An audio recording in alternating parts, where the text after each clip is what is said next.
It's a cruel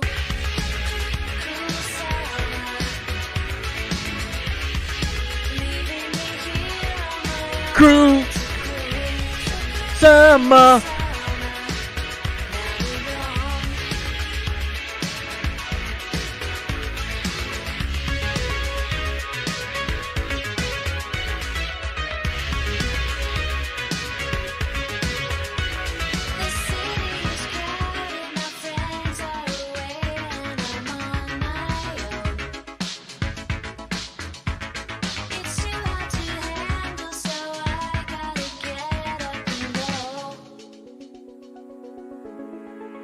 It's a cruel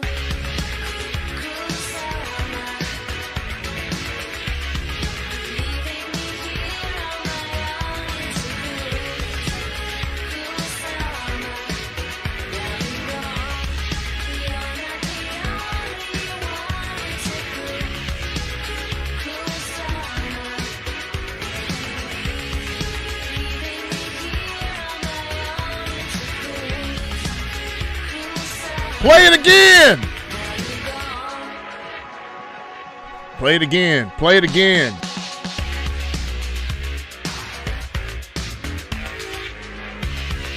Oh, shit. The poet's in the house.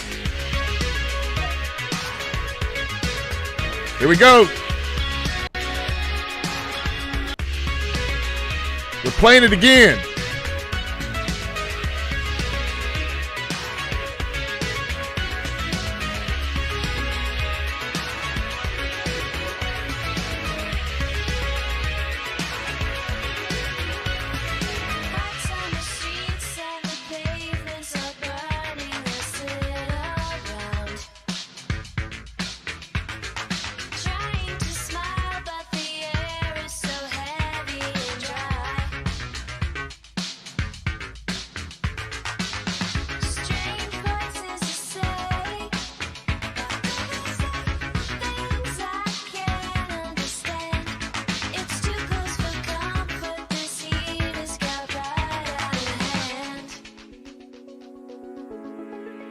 It's a cruel It's a cruel, cruel summer. Leaving me here on my own. It's a cruel summer. Where you go,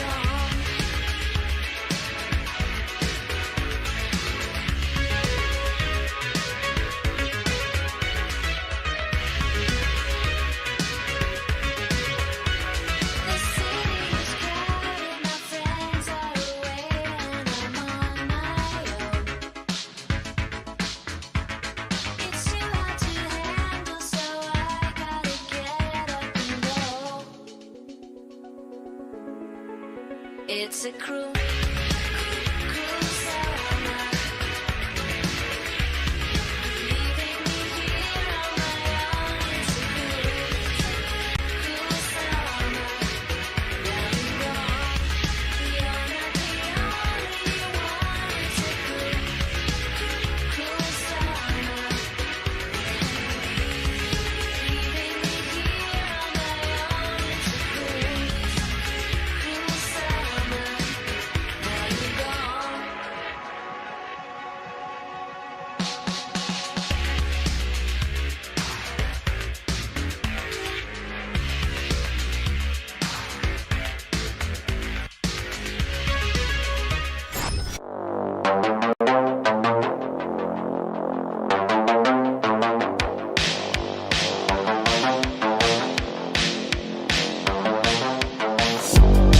Here we go.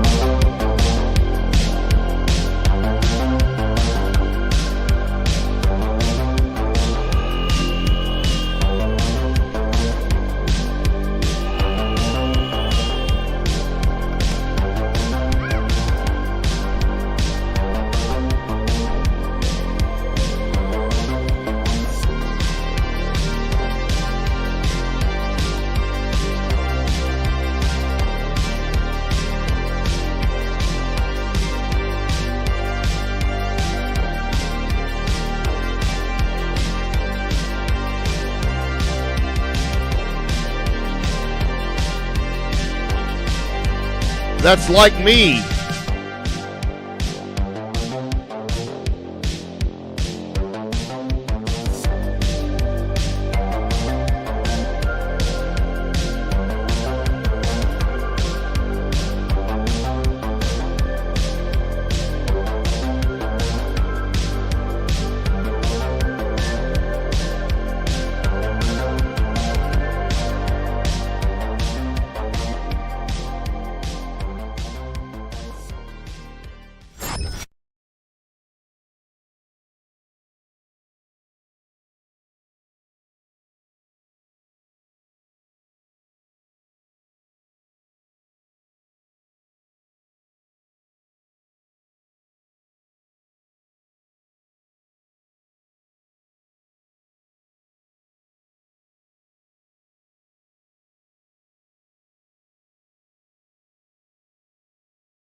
Well, there you go.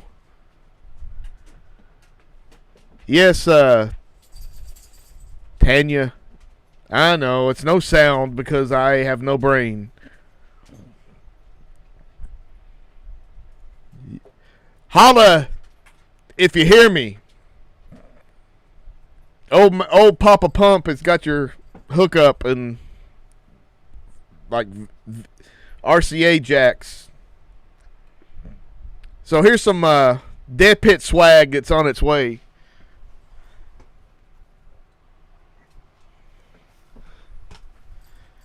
It's coming soon. So it's coming.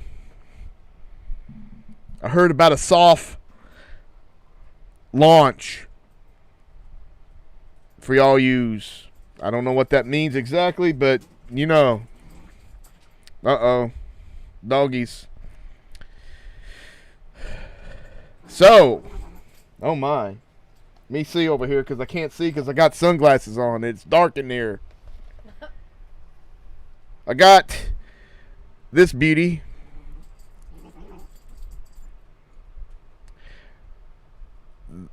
There is some dead captain shirts coming, but I'm going to have to see if we can get some better designs.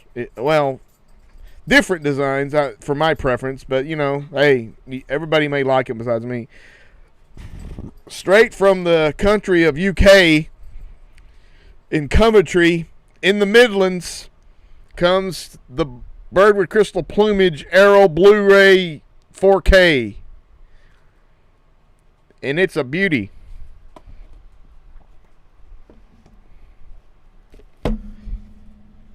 So, is it worth getting? Abso-fucking-lutely. We watched it last night.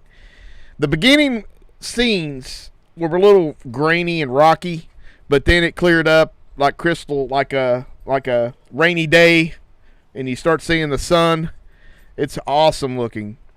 Very impressed. The only drawback is the sound. I haven't looked to see what the sound is, but it was like what was it? DTA 1 point. Yeah, it was 1 point, one channel, but it was like DTS one channel. Like, really? I mean, now it did not sound bad, but well, 4K is not region locked, so the only thing in this is the 4K. I didn't see another Blu-ray, so 4K is region free. So if you have a 4K player, you can definitely play it. And so it looked amazing, and it did sound pretty good for just being one channel. So just gotta pipe that sucker up so you can hear the Marconi soundtrack. So I didn't get into any of the extra features. I was going to, but didn't happen. But this is the special edition, and it has like a booklet, and it also has some like little. It has a poster, and it does have the some like little mini cards or mini lobby cards. Now, of course, there were two different versions of this, and then they had the Italian poster or Italian version, which was limited or some shit. I don't know. And I was like, man, why did you announce this version? And I pre-ordered it, and then you from Arrow, which takes your money out immediately, and then you announce the other version afterwards. But after thinking about it, I really like this version better, a personal preference.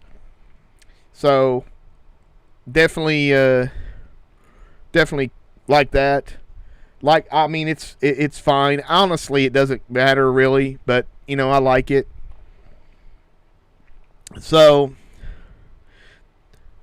I am not going to get the Cat of Nine Tails 4K because, I mean, I have the newest Arrow Blu-ray, and it looks good enough for me, and it's not one of my favorite Argento films.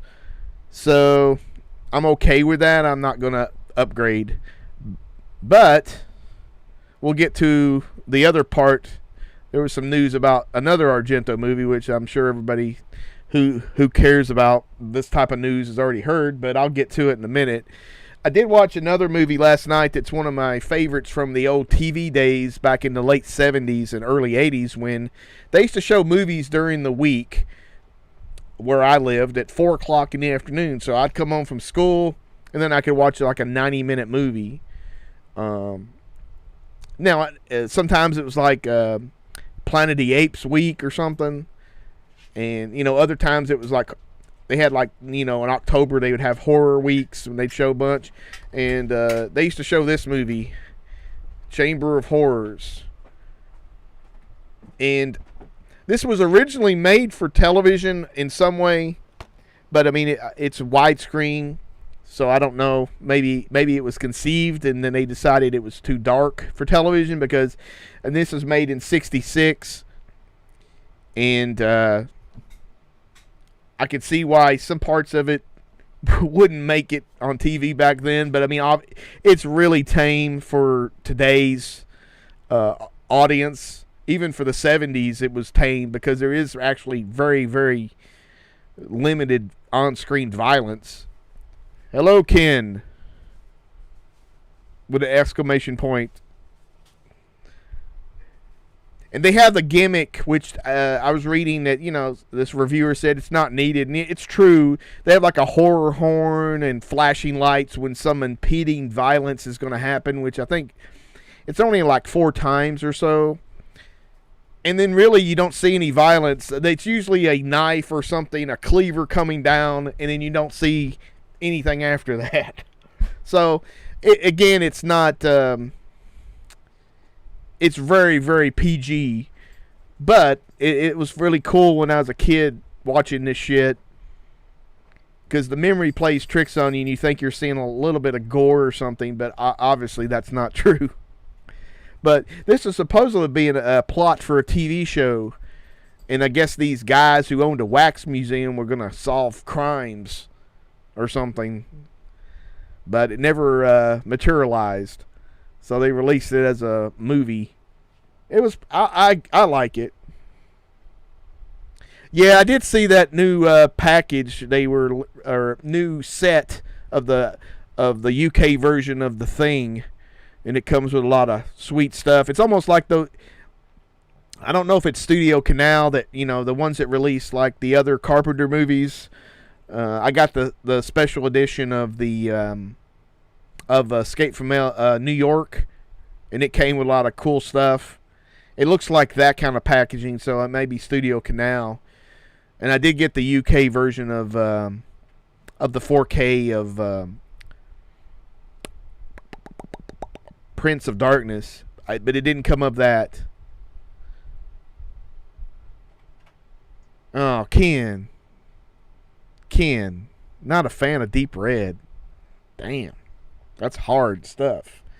I'm not a big fan of Four Flies, but I mean it's okay. Tenebrae obviously is really good. I got the Synapse Blu-ray that they released on the Steelbook, so that's possibly becoming obsolete. But I'm not sure if I'm going to upgrade. Dana likes that movie, so I'm going to rely on her to get it. Right? You're going to get if Tenebrae has a 4K, you're going to get it.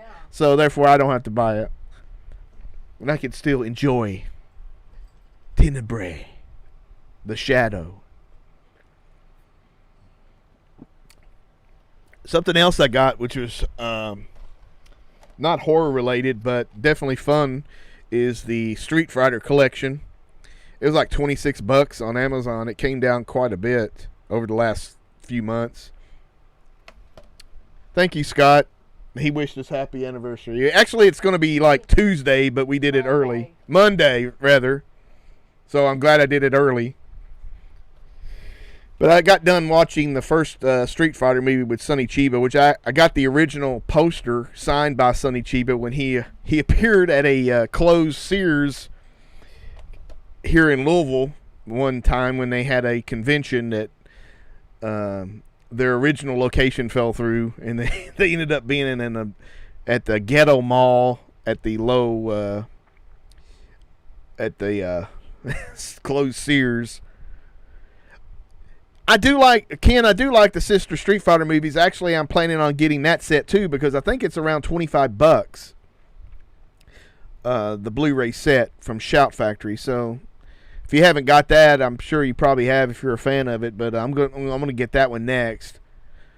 So I decided to get this one since this one was a little like a few bucks more, but I thought might as well get this one before just in case. I think they're trying to clear house on some of their stuff, Shout Factory and them. Woo! So, let me switch cameras here, or switch views, so we can talk about, we're talking about Deep Red, You're Dead, and then Arrow's releasing that.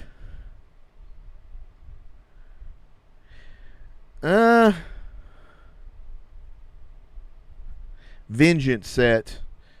Is that the Korean movies? That you're like with Old Boy and Lady Vengeance and No Sympathy for Mr. Vengeance? I'm not sure. I could be wrong on, but these are the two versions that are going to be released.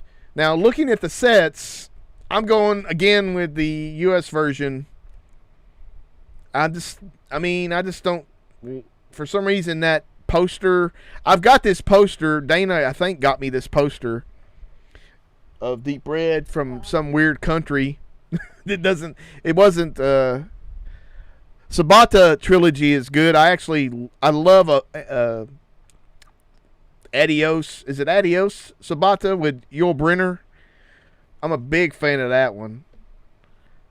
But yeah, I need to rewatch the first one again, and the third one is probably my least favorite, but I haven't really watched it in years. But definitely like those.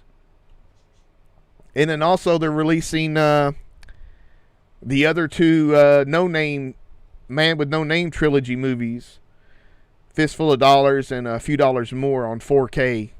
I'm wondering if they're going to have no HDR, but I'm going to wait, but Fistful of Dollars is really good, but it's not one of my favorites. For A Few Dollars More is actually my favorite of the three. So, I understand now. Yeah, I remember seeing something briefly about that. I read some of the titles about the martial arts movies. I'm kind of more, to be honest, I'm more interested in those Shaw Brother ones, even though I have at least one or so of those already out on Blu-ray. But we'll have to see how the money goes. But again, I mean, yeah. I got the latest Blu-ray set of the three together, but I did get the new 4K of it, of The Good, the Bad, and the Ugly, and watched it over a few weeks ago. And it definitely looks good for no HDR. Yeah, Martin's coming next year.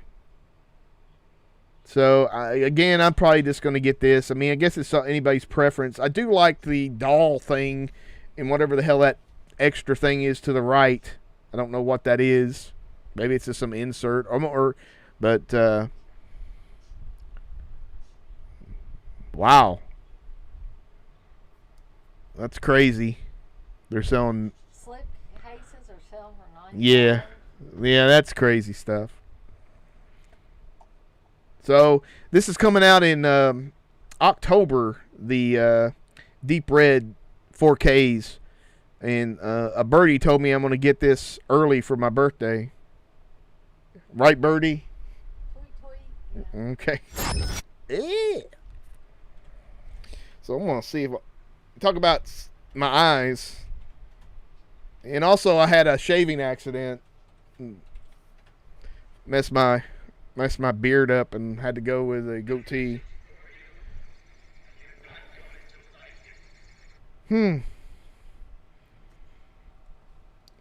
They said they tried to deliver a parcel for me, but I wasn't available. And I have no clue what the hell they're talking about. It's probably some bullshit. It's a scam. It's a scam. So,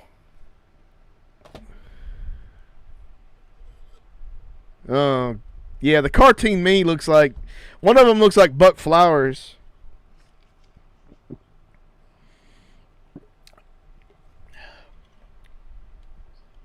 I don't know. Maybe I should put my glasses back on.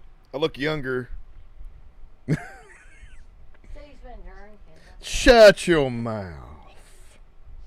I've been drinking Rain Orange Dreamsicle with the Captain's Koozie. You can get one of these on Amazon.com. I don't get no money from it, but you know, that's alright.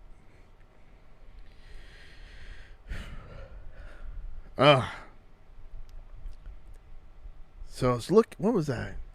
I think I'm gonna have to look because I got a thing in the mail about, I was ordering the MVD release of One Dark Night on Blu-ray, and they said something about it being delayed.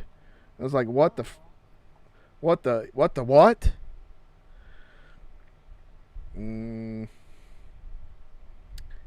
So I'm gonna check this out and see what the hell they told me, because that's not cool. What?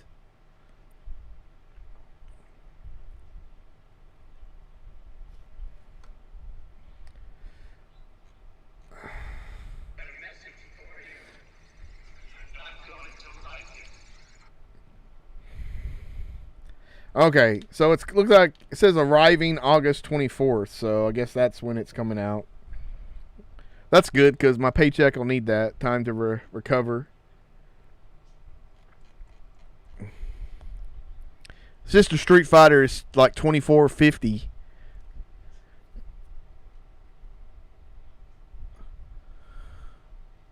You can get Ninja 3 for like $10.19 on Blu-ray.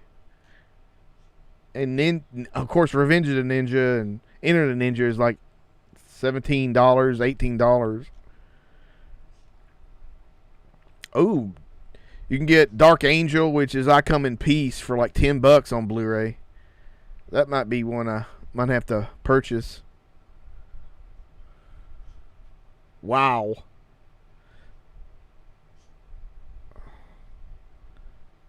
Manhunter. Maniac Cop. I mean, who would have thought that you can get like the Maniac Cop trilogy on 4K? Wow. Rage of Honor with Sho Kazuki Blu-ray from Arrow is like, I guess they're reselling it for $50. That's insane. In the Membrane. Yes, the poet, I agree so much with Dark Angel. I actually have the end theme on my phone, so when I work out, I can hear that. I love that song. Well, that's some good guessing, Ken.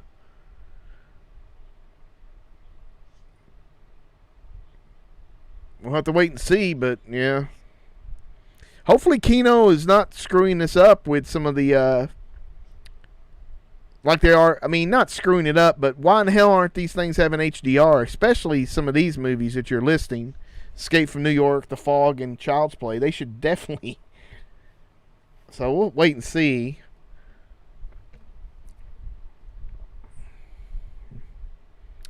Well, that's some Shout Factories titles for sure.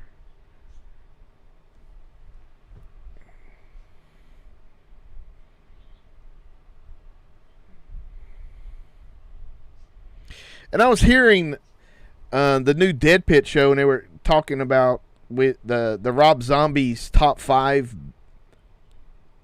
bad or worst horror films, and the number one bad one was, or worst one,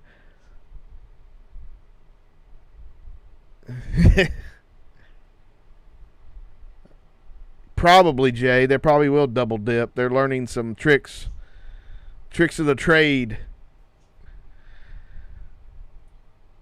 But Dracula 2000 is Rob Zombie's worst horror movie, which I know a lot of people don't like that movie. The sequels they made, the direct sequels, were pretty bad.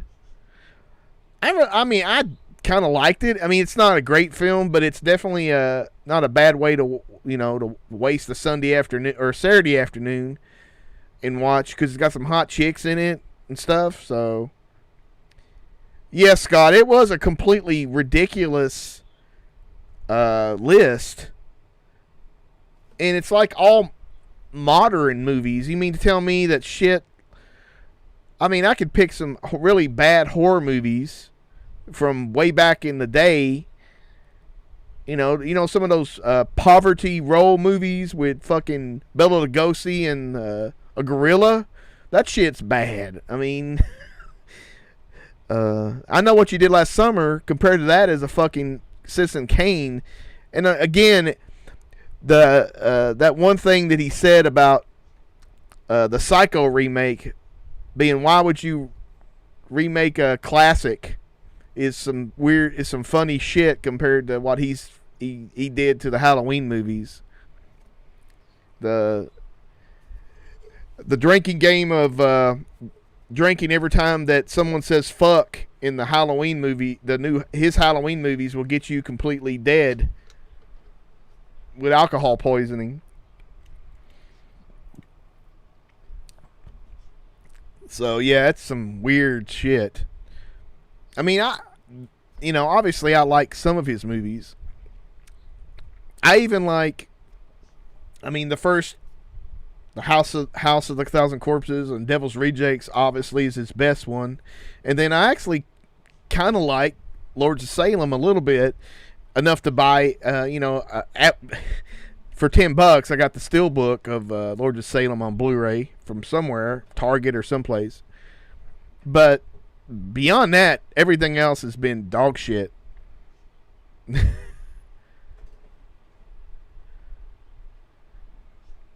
Which movie have you never heard of? Red, run, rabbit, run.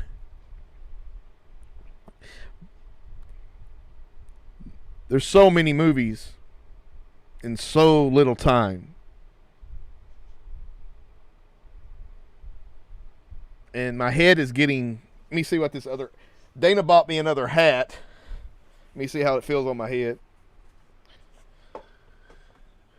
Ugh.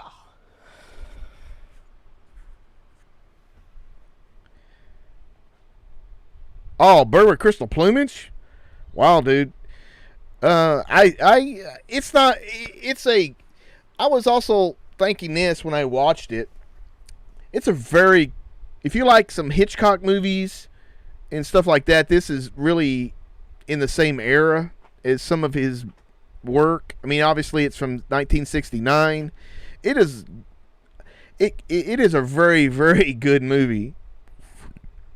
And also it comes off, it's not overdone. I mean, I love Deep Red and all the other films with Goblin and stuff. Sorry. This orange sickle's killing me. But they're obviously a little bit more stylized and stuff. And this movie has his touches of the Argento touches, but it doesn't come off as like too gimmicky or anything like that. At least my opinion. It seemed more of an adult story, as far as like, there's no weird shots of burning flames of a miniature or something like that. So I don't know, but I mean, it just seemed more, I don't know. Obviously it's his first film he directed, so it comes off really, I mean, other than talking to that stupid painter guy that eats cats, other than that, I liked it a lot. I thought you liked that scene. No, why would I like? Talk to the painter. No, I hated him. He looked like Bigfoot. A shaved down Bigfoot. But Bird with Crystal Plumage is definitely awesome. Exactly, Jay. Great wording, because I could not think of it. Flamboyant. But I mean, I do like those. It's just a different type of feel. It's almost the same. I mean, Cat of Nine Tails has that weird sci-fi thing about, I don't know, about a chromosome or something. It's been a while since I've seen it, and it's okay, and it's got great music, and it's fun to watch to a degree, but it's nowhere near as good as the Bird with Crystal Plumage. Four Flies, I don't know what it is. It's almost, I mean, it could be something with Mitzi Farmer from all I know, but this is something I'm not 100% on board with. And also because there was a documentary called Dario Argento, An Eye for Horror, and it kind of spoiled the ending of Four Flies before I got to see it. And that sucked. It didn't, I'm trying to think of it. It just showed the last scene, and that I could obviously figure out who was the killer and everything before I saw it. And then also I bought all the really fuzzy VHSs off eBay. I bought one that was really clear, but it was grainy. And then I bought one that had no grain, but was really blurry. Because I forgot that I had bid on 2 auctions, and I ended up having to pay twice because I thought I couldn't figure out a way out of it then. Not like if I later on in life I was like, fuck it, I ain't buying that, I take my bid back. But then I didn't have a clue. And the one thing I wish I was going to bring out my poster for Bird with Crystal Plumage. I got one off of Felcher. He had one of these sales way back years and years ago. He had an original Bird with Crystal Plumage poster. It's like really gigantic. It's in a tube somewhere in my closet. And I actually do also have an original, really thick paper of version of the Cat of Nine Tails poster.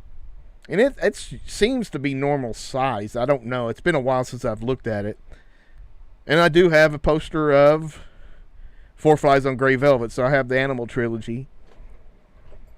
So, and I got some weird posters of Deep Red. I don't have the classic poster, but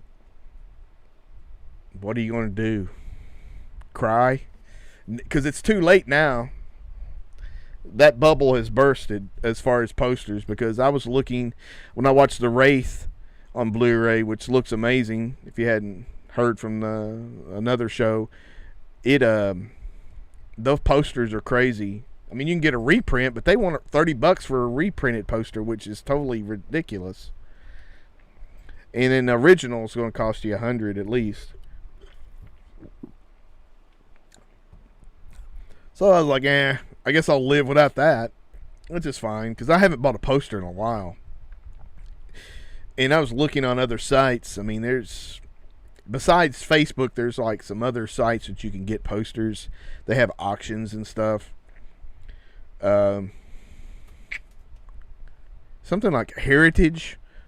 I bought a few posters off of that. But you really can't buy posters anymore. I mean, at conventions, I guess some of them have posters, but I mean, they're pretty marked up now. But I mean, you might be able to get a better deal there than you are going to get on eBay.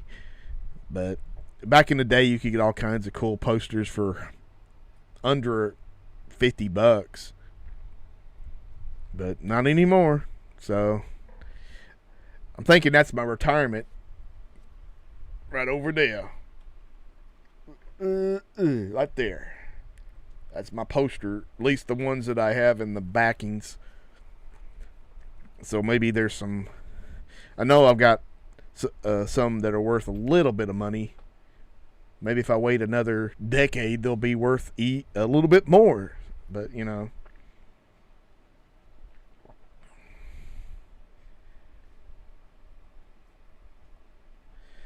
So I'm wondering, because I know that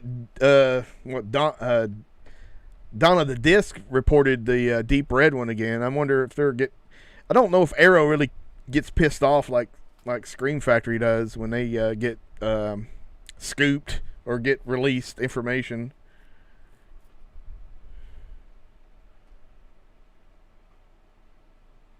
Let me see here.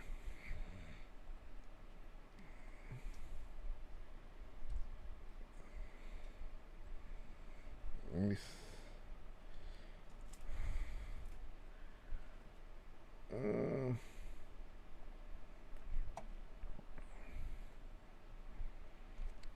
all right, we're gonna go hatless.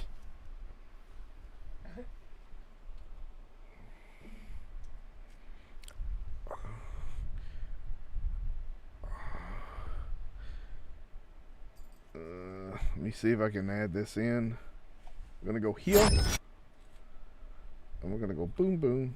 Nope, not that one. This one, and we're gonna go.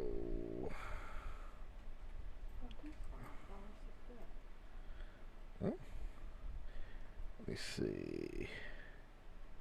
Browser.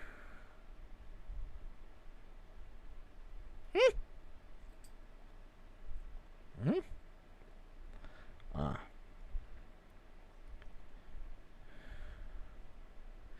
Well, maybe not. Damn it. Anybody watched anything new today? Or new this weekend or week? Trying to remember.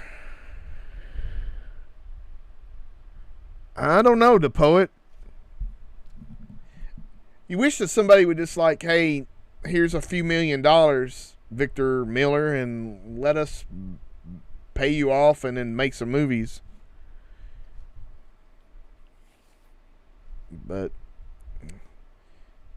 by the time they get that done, I have not watched DeadPit's TikTok videos.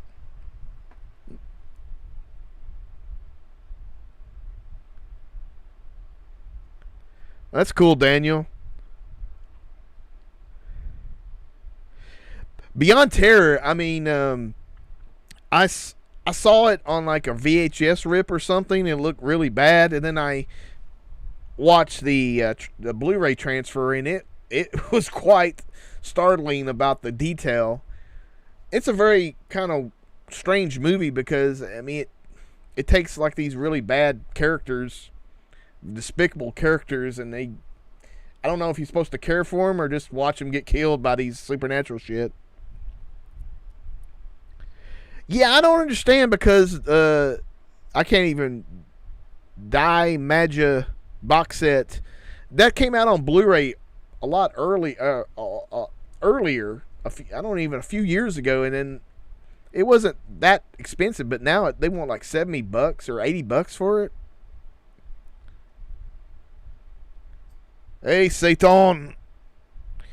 Empty Man. We watched that a while back.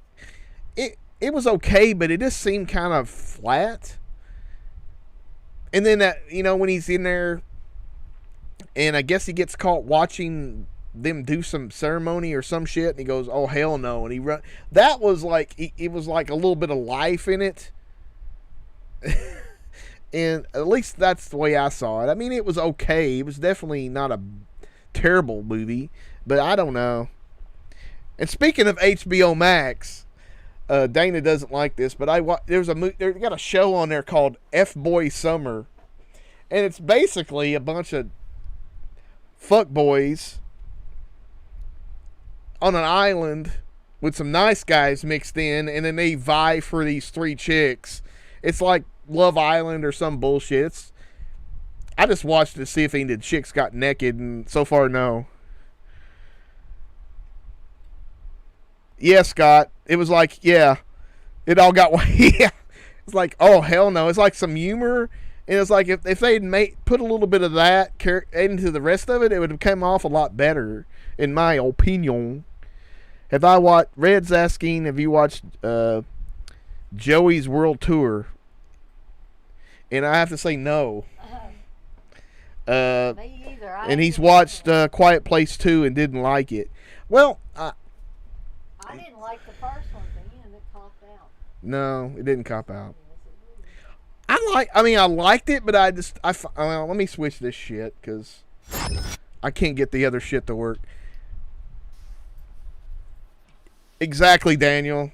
Boobs make everything better, especially on HBO Max. If you're paying for this shit in some kind of dating reality show, I want to see some boobs or something. They did cuss a little bit, which I was surprised because, I don't know, it just seemed like it was some lame Fox shit that they bought, but maybe it's not. But the thing about Quiet Place 2 is I just don't see the necessity of that sequel. It really does not. I mean, it doesn't really, it's nothing needed. The thing about today is they have these movies that are, even Quiet Place, the first one was like, hey, that's pretty good. You know, it was all right. It was good. But we don't need a sequel to it. I mean, I know that they want a sequel because they want to keep making money, but Satan says he doesn't watch any movies after 1981. Well, there's a lot of them to watch before then. So, you will never run out of films. Yeah, Daniel, that's true. And I'm not paying for it, so there you go. Though I probably will watch a lot of shit off of it when I can. When I can.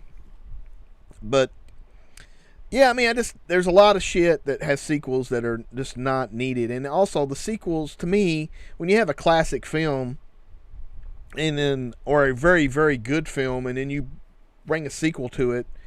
Back in the day, they used to do that shit all the time with direct to home video sequels, and this really sucked. And I mean, I don't know, to me it almost brings down the original film a little bit. And I just, let me take this shit off because it is hurting my big head. Ugh. So you'll just have to look at my old eyes. These are Bruce Lee glasses from the Bruce Lee store.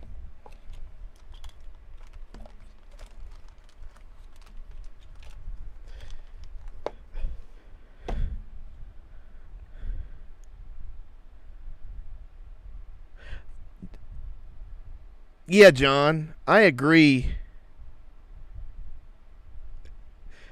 I mean, there's certain things I'm not going to upgrade because I've watched the Blu-ray on a 4K player, upscaling it to a 4K TV, and I mean, it looks pretty damn good. So there's a few things I'm just like, nah, I'm not going to do that unless they get really super cheap, around $10, possibly then. And Jay's asking about why they deepfake Luke Skywalker when they really need to do Laura Gimser and Rico Ike. Yes. Or they could do like Sex and Fury and have Rico and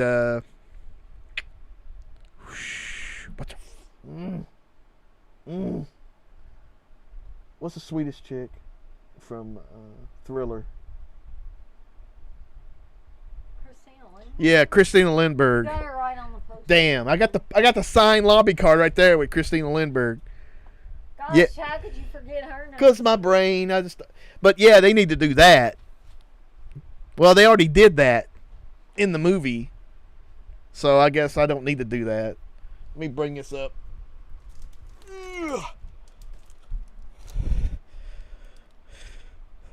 She was at a convention a long time ago. She was beautiful still. Steve has a picture of her. Oh shit. I'm never gonna get this to there.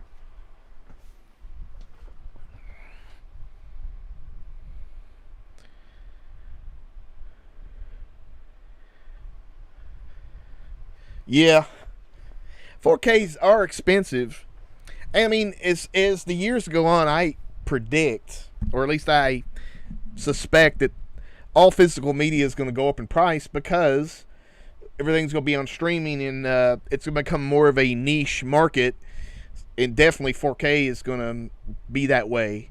I'm going to laugh when everybody goes to streaming and something blows up. Well, when there's a sun flare that takes out the entire world's, well, at least the U.S.'s grid of electrical power, there ain't gonna be shit for 20 years, and we're all gonna be fucked unless you got like some shit in a can. Shit in a can. You know, like, hello, Gizmo from Norway.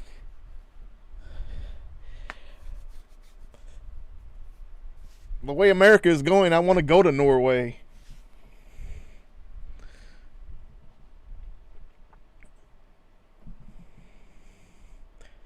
But, yeah. The only version of Thriller, A Cruel Picture, that I have is the one with the porn inserts, if you will. And I would have very much preferred to get the ones with that cut out, but, you know. I actually bought I got a signed version of that as well, because she actually was going to come over to the States for a convention, and she got some kind of, like, she got some kind of test, and it was suspicious enough for cancer or something. So she didn't come, but she was able to, I guess they sent her a bunch of movies, and she signed them, and they shipped them back over. But unfortunately, fortunately, they didn't find any cancer, but they did cut on that perfect body and leave scars, apparently. But still hot. She actually filmed a movie near here. Years late, I mean, like in the last 10 years or so, she came up and filmed it in Indiana, of all places. And I've never seen this film or heard about it since. But she was on a local station here in the morning, because obviously we're talking about her character from that movie, from Kill Bill, with Daryl Hannah's character wearing the eye patch, and said that was based on her character from Thriller. But it was a very strange thing.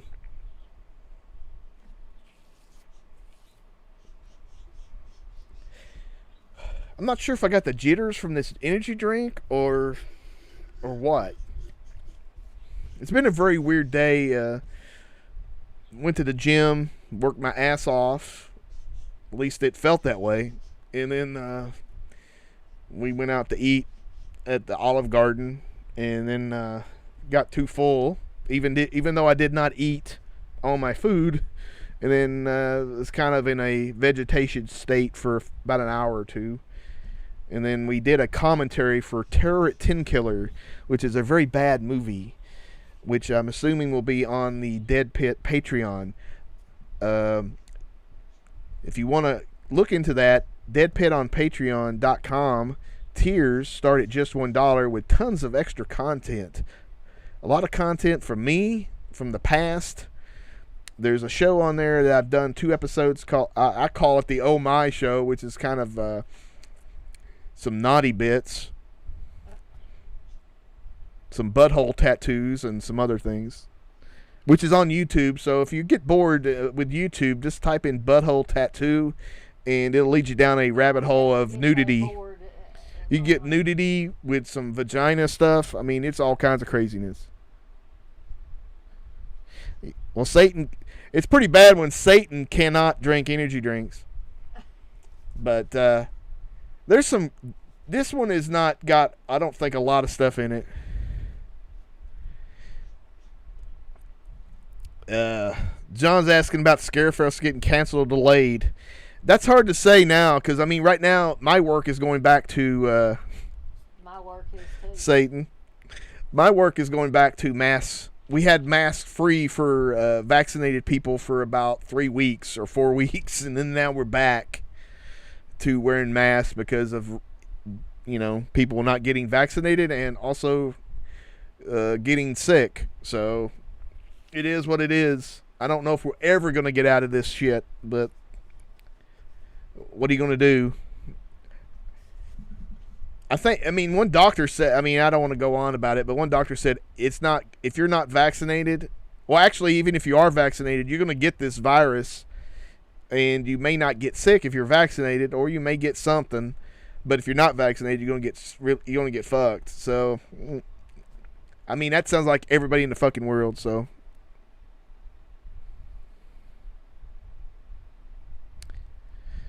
Yeah. We got some, where'd we get those masks at?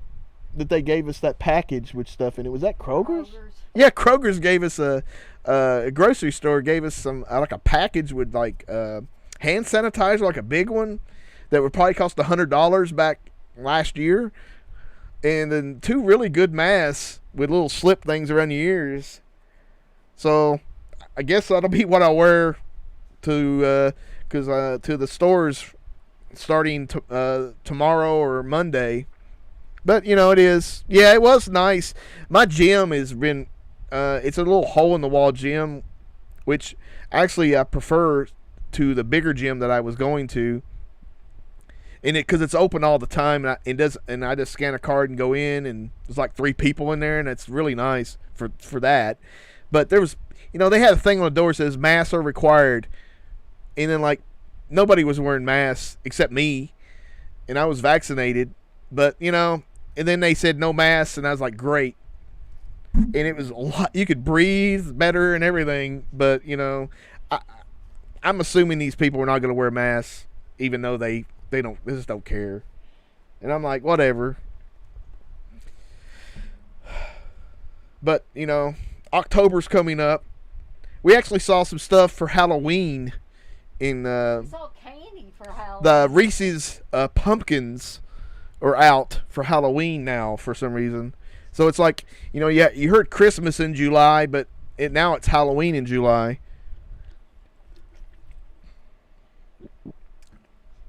And I gotta get my shit ready. Yeah, when I cover this shit up, they won't be able to tell how much I messed up my facial hair. Well, Satan's got to wear a mask. That's bad. But yeah, man, you might as well. Like Japan, they wear masks if they have a cold just to be nice. So it would be nice to do that. Yeah, Count Chocula. Ain't they got one that has everything? All the monsters, the cereal monsters in one thing? I don't know if that would all work out with the strawberry and the chocolate. The Frankenberry. Oh, it's got them all on there? Yeah, I think it's called Monster Mash. I think that's what it's called. Oh, if I don't want all of them. And what I plan on doing in October is showing some. I have a Vaughn Live channel, which if you haven't heard, which there's some people on here that might be new, it's really, really good. Vaughn Live is a channel, and people stream on there. They stream like their crazy podcast stuff, which is like goes the gamut from just playing music, like they're a DJ playing music. There's hardly any copyright on there.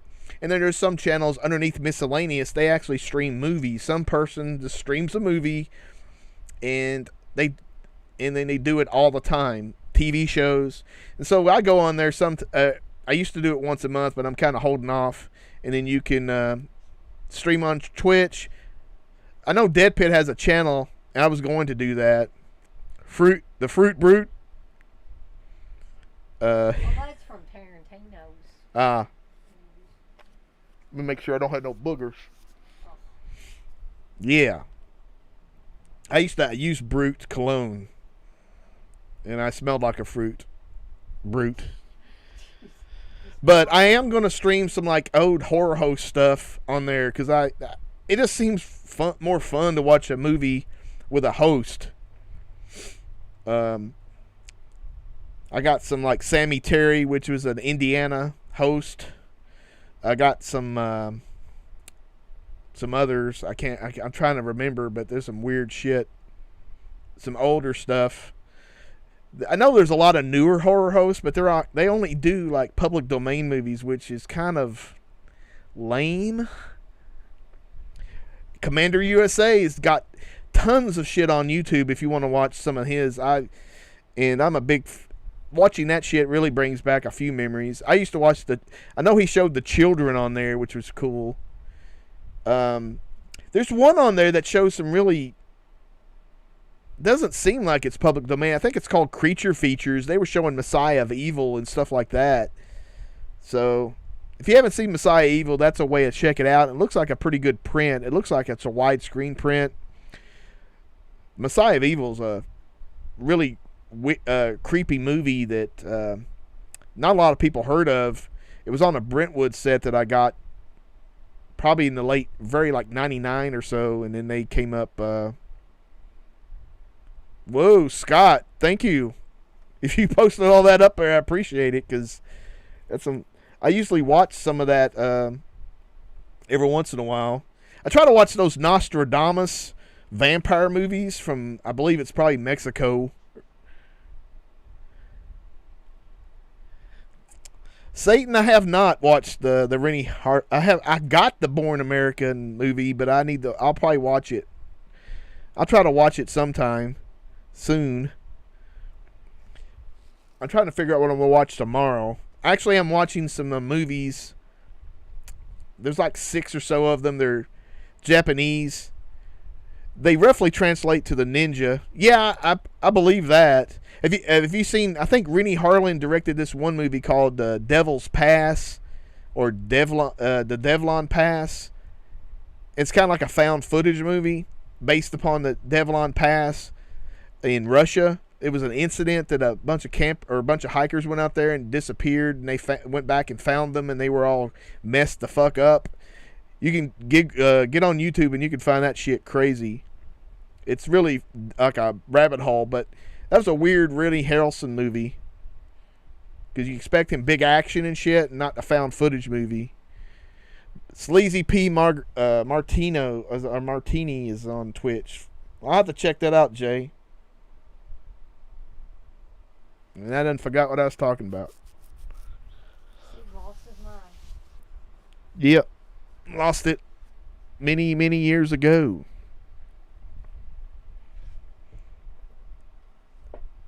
But I remember years ago I was trying to do like a Mystery Science Theater thing with a camcorder. And I was doing Spring Break, that movie. And this is I'm trying to remember, I think it was probably in the early 90s. It was crazy. And I was filming my little shitty TV with me, and actually wasn't even on the fucking screen because I couldn't have it set right. I gotta turn my lights on. Do they go off? Yeah.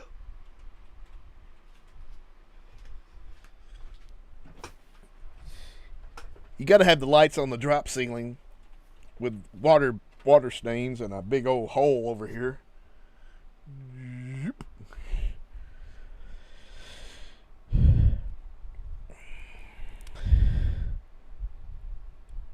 Well, This American liked that one. I know there's a documentary about that guy who kind of went missing or something, that directed Ninja Mission. Wasn't there a Ninja Mission 2? Because I recall having something. And it's very funny that a Swedish guy directed Ninja Mission. But of course, there's so many bad ninja movies. Gregory Ho did so many, you could fill a warehouse. Actually, can you hand me that headband, Dana, on my sword? So I watched one of his movies. What that's name like? Was it like Richard Harrison or something? And I'll look that up here in a second to make sure I'm right, Satan. But anyway, their ninjas had this headband on that said ninja. And thanks to Amazon or someplace, I got a ninja headband. So let me look up, see about Ninja Mission 2, because I'm pretty freaking sure there is a Ninja Mission 2. I don't know if it was originally called that. Uh-oh.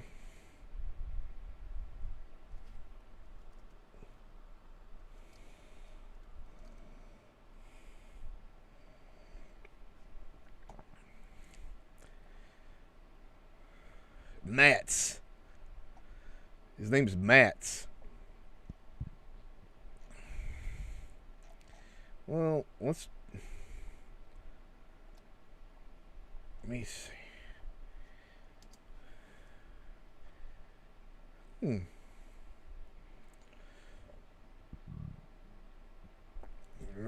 Hmm.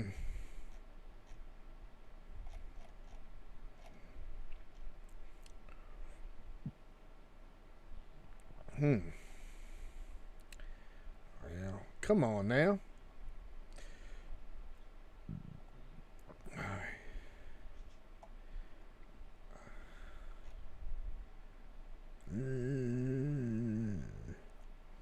Hmm. Oh.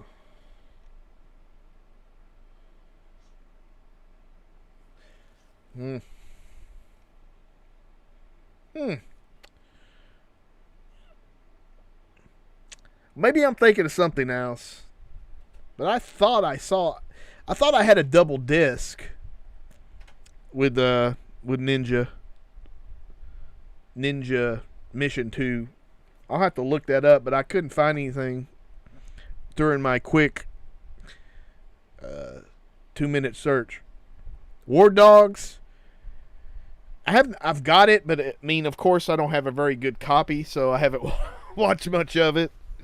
There's so many, especially on Facebook. I'll see somebody mention a movie, and I'll go look it up and see if I can download it. And a lot of times I can, but there's some movies where no matter what I do, I cannot find it online. Rare Lust, if you haven't looked into, is a good website to find obscure movies. And it's not a torrent site. You can directly download it, so it's kind of cool. Let me look on that site for Ninja Mission.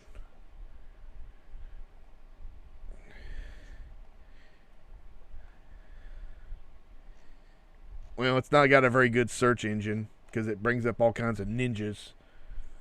Ninja Force and Golden Ninja Warrior. Let me see if that's... Yep, Gregory Ho! Oops. Let me get out of here. Let me see something. Go back.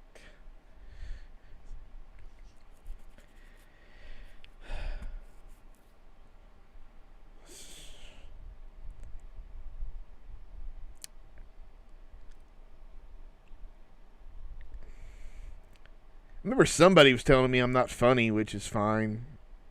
I saw some people comment. I didn't know funny was a requirement, but, you know. Yes, Satan. Revenge of the Ninja is pretty much top tier. I actually went into seeing that I went to a theater when I was 13, when that first came out in 1983, and of course they ask you how old you are, and I said I'm 17, and trust me, I looked like I was 12. Or no, I was 13, but I looked like I was 9.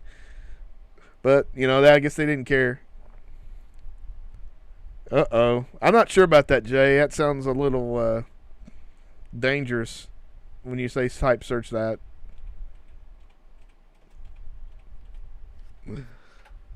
But those movies, I remember what I was talking about. I can't pronounce them. It sounds like Shinobi something, but it's basically translated into The Ninjas, and they made a bunch, at least 5 of them officially, and then they made a 6th one that was kind of unofficial. And they're like, I think the first one was in the early 60s, and of course it's black and white. That was pretty good. And then I finished the second one last weekend. And they're not really super action-packed. But there is some action. Not like over the top, but really kind of realistic for the most part. Duel to the Death is a pretty good one. If you haven't seen it, I think it has some ninjas in it. They fly on kites. That's a pretty cool scene. I think that might be coming out on Blu-ray or already has.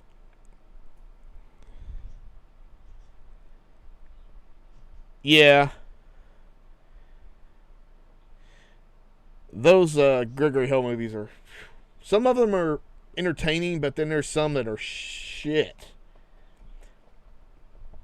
Also, if you like Asian action and martial arts movie, there's a great channel on YouTube called Wu-Tang. And it's not the Wu-Tang Clan. I think it's called Wu-Tang Collection or something. I watched a movie called High Voltage with Danny Yen. And he must have done that in like in the very early 90s or late 80s. I'm not really sure. But it was a really... I don't know what... It was a decent action movie. I wasn't expecting much. But it was all right. They have a lot of Taiwanese martial arts movies that played on TV a lot when I was growing up in the 70s and 80s on TV, on the Black Belt Theater, and then you had USA's Kung Fu Theater. Yeah, Wu-Tang Channel, Collection Channel is great. They had an app or something, but for like Fire TV. But I mean, I think it's something you had to pay for. So I was like, why would you want to pay for it when you can go to YouTube? But I don't know. Maybe they're different. I'm not really sure. But they're fun movies. Sometimes I'll watch one of those from my... Like I say, every Sunday I watch an Asian film to begin my afternoon watching. And sometimes I'll pick one off of there. But usually... lately I'm working through these Shinobi ninja movies.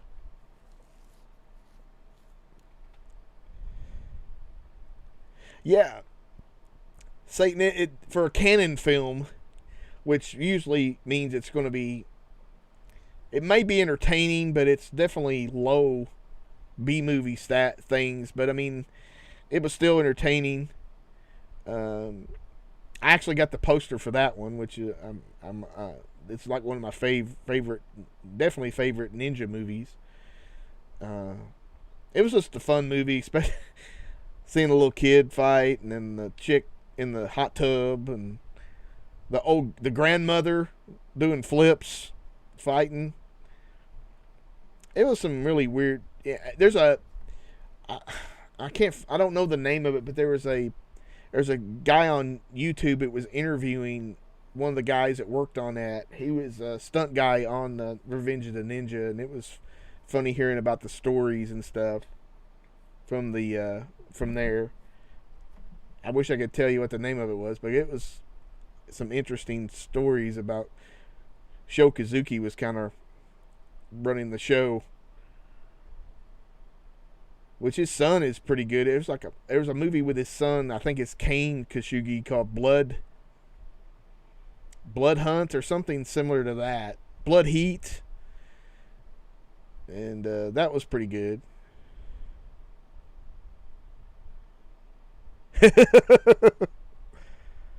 No, Jay, you had to order those from Martial Art World magazines. I did have a throwing star. I remember having one. I have no clue what happened. I used to throw it in my wall in my bedroom. And I did buy. I was looking for some nunchucks I don't know. Do I need nunchucks? No, but I used to have some. And they were like they had rosewood handles, and I think I was probably 12 or 13 when I hit my head a lot with those, because I wasn't proficient at my technique, and I have no clue what happened to them. But you cannot buy any nunchucks. You can buy the chain with the connectors, and then I guess you have to provide your own handles. But the only ones on eBay and stuff like that are the foam ones. Even I think Amazon's the same way. But you can buy swords out the ass. You don't have a problem buying swords, which is kind of, I don't know what the dealio is. I haven't heard anybody getting really attacked by nunchucks. But every once in a while, you hear about a crazy person with a sword who thinks he's Highlander, attacking people when running in downtown Louisville naked, chasing somebody with a sword. There you go. Yeah, guns. Nobody goes on about the.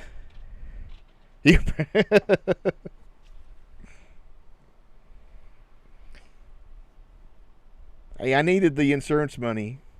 I have a lavish lifestyle. as you can tell in my drop ceiling and my crazy money pit. This isn't even all of them. All my movies. I'm looking for one DVD, but I don't have my DVDs in any order, so it's kind of hard. I have some in like martial arts movies in one order, DVDs. But I was looking because I was going to. The Shout Factory released the Brotherhood of the Wolf movie. If you haven't seen that one, that's really, really fun movie. It's a French movie from like I think early 2000s possibly. And it's one of those, French back then the French were doing horror, really, really good horror movies. And this was more. It has some horror elements and also has some martial arts elements. That Mark Dacakis was in it, playing an Indian, which I don't think he's an Indian, but go with it. But it was based on some legend in France where they had some kind of big wolf monster that was killing stuff and stuff. It's a really fun action movie with little horror elements. It's got Monica Bellucci. Is it Bellucci? The hottest, very hot chick. But anyway, they were saying that the Blu-ray wasn't that great from Shout Factory, so they said the DVD was probably. I mean, the Blu-ray was probably a little bit of an upgrade, but not much. So I was like, I need to watch this again because I haven't seen that in many years, and I know I have a DVD of it. I think it's even a 2-disc DVD, but I have to go search. And if it's not in here, it's in my garage. If I have it, I've cataloged some of my Blu-rays and 4Ks, but not many DVDs. So it's no telling what I have or don't have anymore.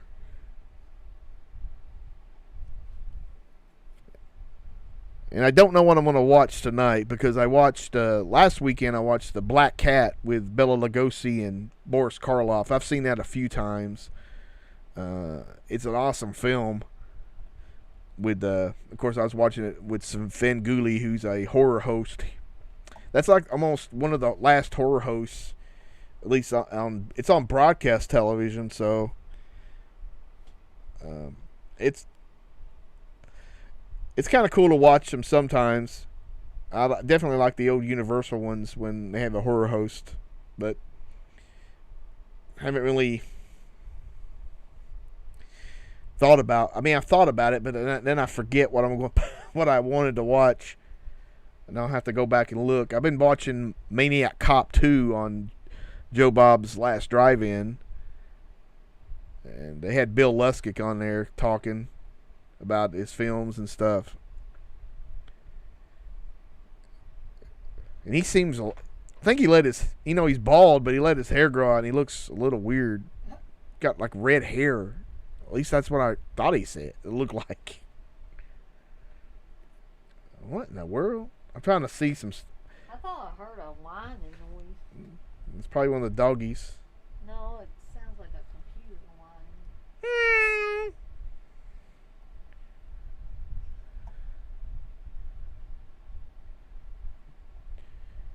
Drunken mastering have throat on DVD. That's an interesting phrase. But yeah, I mean, I guess if you're talking about Drunken Master, yeah. I think, was it 88 Films is released and pretty much released a lot of those Jackie Chan movies on Blu-ray. I got the was it Meals on Wheels? That's the only one I've gotten. I definitely want to get. Oh, I remember that. Sorry. That's I need to get definitely Dragons Forever is really, I like that one a lot. And I got Drunken Master 2. I got the old Dimension. I think it's on Blu-ray. I think I have the Blu-ray of it. I'm not sure if that's. I actually bought it on VHS from like that Tai Chi place, or what was it called? Ting. I can't even remember what it was released, but they released a lot of VHS Hong Kong movies. Pacific Connection. or the South Pacific Connection. I'll have to look into that. There's so many.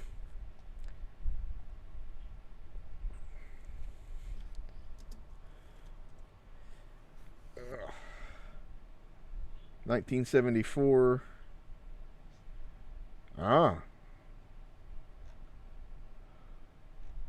Nancy Kwan's in it. She's a hottie.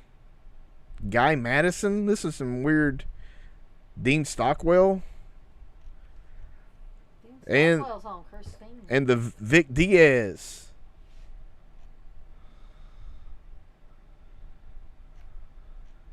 I'll have to look into that one. Cool. Thank you. Hail Satan.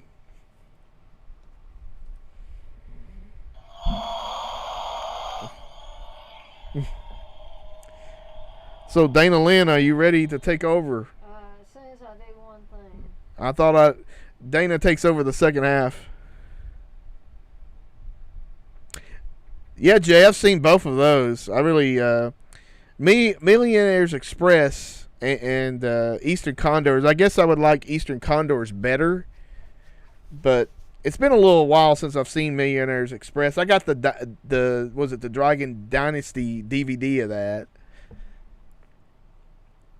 I need to probably check that out again. And then Righting Wrongs with Cynthia Rothrock. I need to check that out again because I've been seeing clips of it and stuff. Dana's going to take a restroom break before she goes on. So. Dana's coming on with her first mate segment. She's going to prepare her hat as part of her official uniform. Pacific Connection. Miami Connection is a great one if you haven't seen that. It's got a great soundtrack. And if you're interested, Riff Tracks put that on their YouTube channel. They put in a few of these older titles that they released on the YouTube channel, which is kind of interesting. I watched that one at work, I watched it at home. Remember now, I watched it on a Sunday late afternoon. They did some like fandom events where they actually stream it to a theater, and that was fun.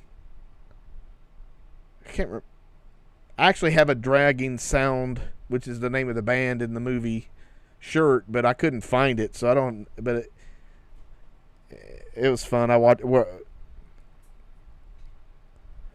Yeah, they're doing that with a lot of TV shows because they didn't for the music. It's lame. Especially Bosom Buddies. That they had, that was an awesome. Was that Billy Joel song Big Shots was the theme song, and they changed it to something else that's really lame. But I don't watch Bosom Buddies that much anymore, but They never used Big Shots. Yeah, they did. It was still a Billy Joel song. It wasn't Big Shots. Well, whatever the hell it was. It was a Billy Joel song. Right?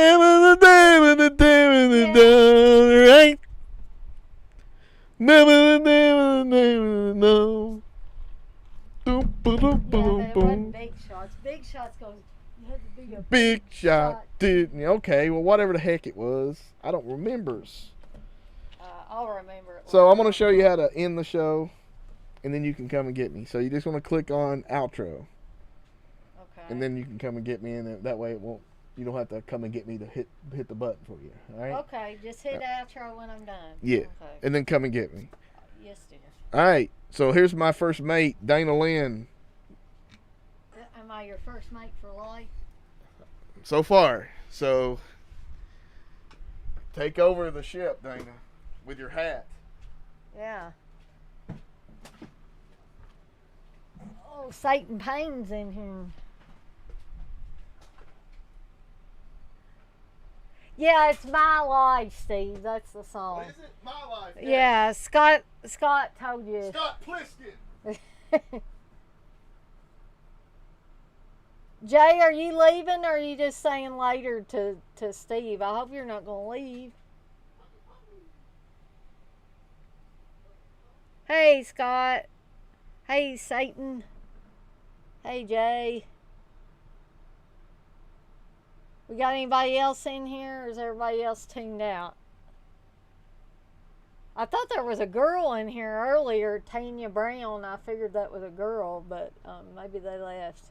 Hey, the poet. I thought I seen you in here earlier. I will say that I will soon be able to show off a sample of my Deadites on Deck shirt. Hey, Punk, or Punk Ron. Yeah, I told Steve I was going to have to not drink any energy drinks when I'm doing my shows because the last two, I think, well, maybe at least the last live stream I did, when I drank it, it started making me feel all funky. So I don't think, yeah, so I don't think I'll do that anymore. But Satan told you not to drink any more energy drinks. I will not do it for the rest of the weekend. But like I was getting ready to say, I will soon have a sample of the Deadites on Deck merchandise in t-shirt form. I have ordered, unfortunately they don't give free samples or discounted samples to the people that create the artwork, so I just had to pay full price, but it's like I'm buying from myself, so I'll get $4 back on that shirt because it's like I bought something and then I made a little money. So that way, if any of you guys were on the fence about whether or not you wanted to buy any of that merchandise from TeePublic, at least the t-shirts anyway, you'll be able to see what they look like. I believe the shirt that Steve had on with the DEADPIT stuff on it, I believe that was from TeePublic, wasn't it, Steve? I believe so, but I'm not 100% Hey, sure. Aaron Fry's in the house. Aaron T. Fry! He says, let's go Dana, and he has the clapping hands. So I'm just curious. Bye, curious. No. I'm just curious, is anybody that's in here right now, did any of you guys order a shirt? Because I'm just curious who ordered that first shirt. Steve says he didn't. I did. So if anybody's willing to own up to it, I mean, I want to say thank you to you for... We're going to kick you out. No, I'm not going to kick nobody out. Not unless they get mean and hateful. Then I might kick somebody Black out. Forest ham. Or if anybody's got any questions for me, I am going to do another live stream on Monday. I kind of promised Steve that I wouldn't do any streams this weekend or Friday or whatever, and international shipping from TeePublic. Steve, could you get on there and bring up my Deadites on Deck on my computer and see if they have shipping, international shipping? Because I can't recall. Is it on you have some kind of link to it, or? I've got it up. Just yeah.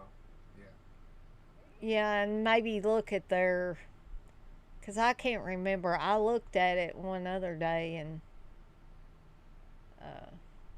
I can't recall if there was international shipping or not.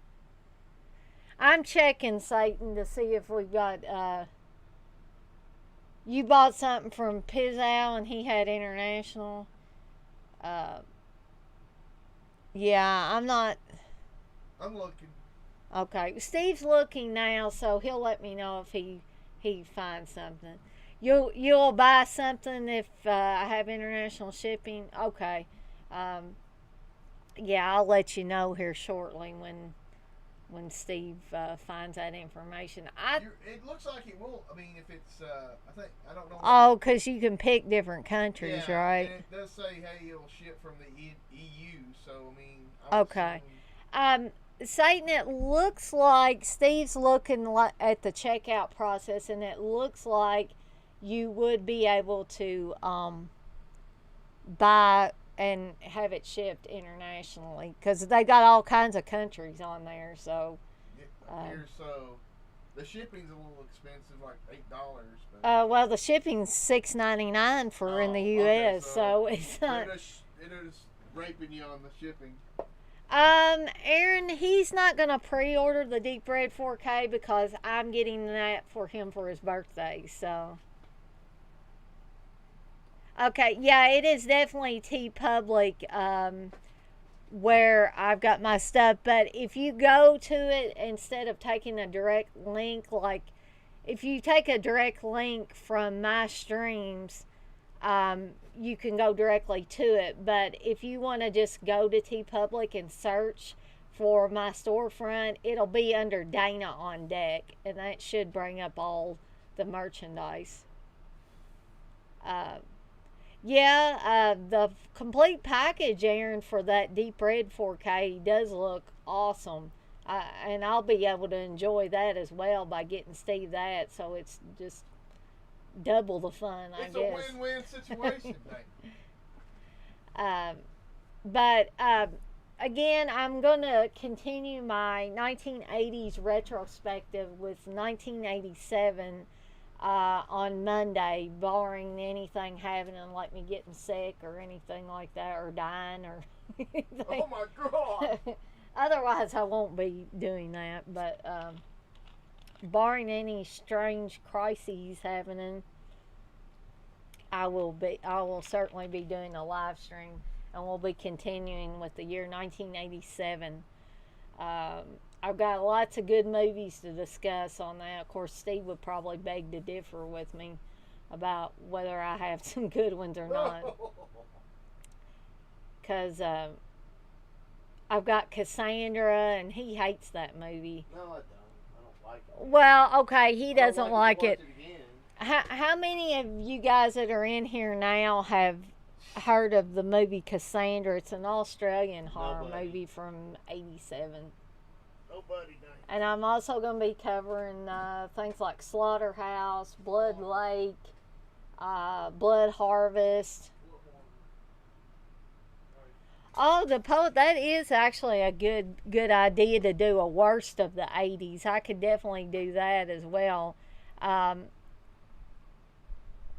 Scott, you've never heard of Cassandra? I highly recommend it. And Aaron, you've never heard of it either?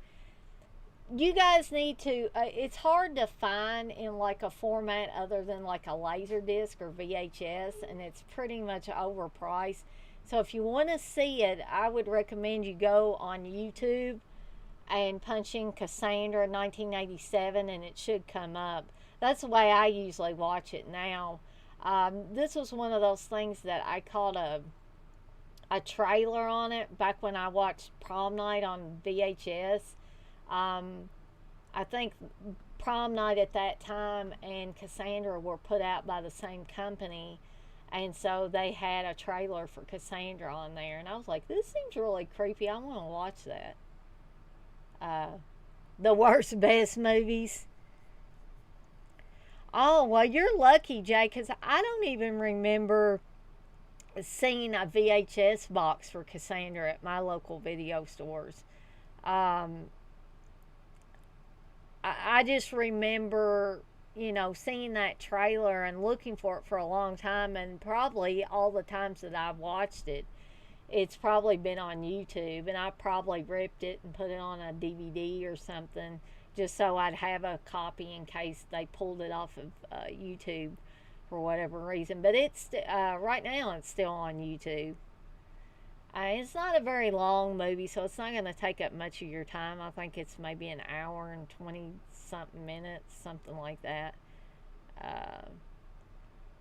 But, yeah, I don't think a lot of people have heard of it, and I probably would have never heard of it if I hadn't been watching an old rental copy of Prom Night and caught that trailer on there. That's the same way with Schizoid, rather. With Klaus Kinski on it. That was another one that I saw the trailer for it on another video, and I was like, this looks pretty good. And then fortunately that one ended up coming out Blu-ray, and I was able to watch it in all the Blu-ray glory after that. But as far as I know, Cassandra, you might be able to find it on an Australian DVD, but like I said, I found the VHS, and then they wanted over $20 for just the VHS copy of it. And the laser disc was kind of on the expensive side. And if you don't have a laser disc player or have one easily be hooked up, you're not going to have much luck there either. But yeah, I'm going to be covering a ton of movies Monday. And the other reason why I didn't do anything as far as a stream this weekend, other than dovetailing on the end of Steve's captain's quarters, was because we're coming up on Monday on our 8th wedding anniversary, and hard to believe me and Steve haven't killed each other after 8 years. But we celebrated this weekend and went to Olive Garden and did a commentary together. And Steve did a commentary for Terror at 10 Killer for me, so I'm happy with that. So I've been spending time with Steve and you know, trying to be a good wife and all that stuff. And I got roses too today. I got 12 beautiful red roses from Steve. Not that you guys care about all that anniversary stuff, but just keep that in mind for you guys that are married or got girlfriends. Flowers are good. Flowers are real good. And if they like to do commentaries, doing commentaries with them is good as well. But yeah, I'm starting to blab on and on now. So, does anybody have anything that? Oh, thank you, Jay. Does anybody have anything they want to ask me about or comment on or topics to bring up for my particular live stream? Or possibly any merchandise that's not currently available, like on TeePublic, that you would like to see, and maybe I could look into other companies maybe that I would be able to put that logo. I finally got TeePublic to not cancel my account or anything. Oh, well, Jason, how many times have you been married, buddy? Oh, The Poet, my favorite Blu-ray. Jeez. Thank you, Satan. But probably I would have to say, and you guys are probably going to say, I knew it. I have a lot of Blu-rays and 4Ks that I like, but being as my screen name is usually Evil Dead Chick, I would have to say the Evil Dead, or any of the ones in the Evil Dead trilogy, not the horrible Evil Dead remake, which I refuse to even talk about very much. And it's also, that trilogy is my favorite in the 4Ks as well. That's the only way. I don't know what the heck that was. Something dinged. Steve, do you need to come check something? Why? Well, this thing just dinged in here. I don't know what it's... What happened? It just went ding, ding, ding. And I don't know if that's something that you need to check on or what. I mean, the signal's good and everything, but I was just in the middle of talking and... I don't know what that means. Okay. Sorry, Yeah, guys. we're still good. Okay. What do you think the new Evil Dead coming out, Dana? Evil Dead Rising. It's a movie for HBO Max. It's basically Evil Dead in an apartment building, kind of like Evil. Oh, Steve told me about that. Bruce Campbell's involved, but it's almost sounds like it's almost like Demons 2, but Yeah, I don't know. I will probably give it a try, but I'm not. Even though Bruce Campbell's involved with it, I'm not super excited about it. because I guess I'm still a little hurt that, and not that Sam Raimi really cares about every single Evil Dead fan out there. I think Sam Raimi is pretty much just packed his stuff and moved out of that vicinity of Evil Dead stuff and kind of went to, or pretty much went to comic book. He wants to do comic book stuff, and and I still have great respect for Sam Raimi, but I believe he's become Hollywood Sam Raimi instead of the, low budget Sam Raimi that we all, a lot of us fans come to know and love. Um, um, so you can't bring up T Public Satan. You can't even bring up the website. Uh, I may have to give you I may have to put the link in here or something. Um, Let me see if I can do that. Hold on just a second.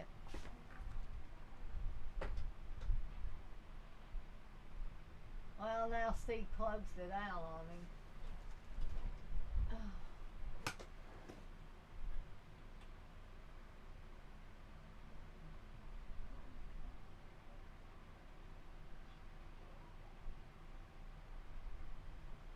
Let me try this here, Satan. Let's see if we can.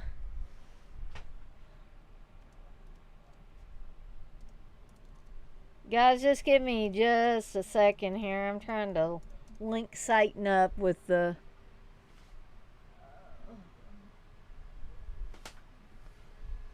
link to my storefront. Hopefully this will work. Let me make sure that I've got it on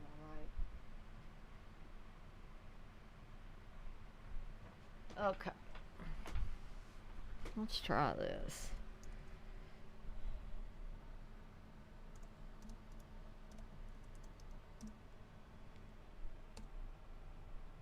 Okay, see if you can try that, Satan, and if that doesn't work, then I may have to look into it. But that should get you to my storefront.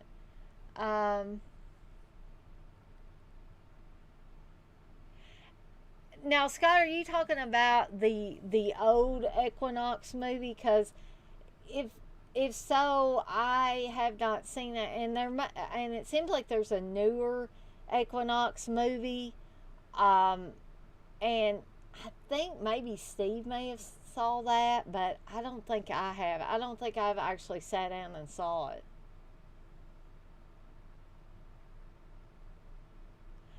Um, Rod, I don't know if I would say, me personally, if I would say that that's the best Killer Kid movie, but it is a good horror film. I do like it. It's very, very dark though, and slightly disturbing. Um, okay, Scott, you're talking about the one from 1970. Yeah, I've always wanted to watch that one because I've heard, good things about it from people that have seen it. Um, so I'm guessing that you liked it. I'm gonna have to see if Steve already has it downloaded, or maybe if he could get it downloaded from somewhere. I'm always, if something is not just horrible, which I don't think that one would be horrible, and and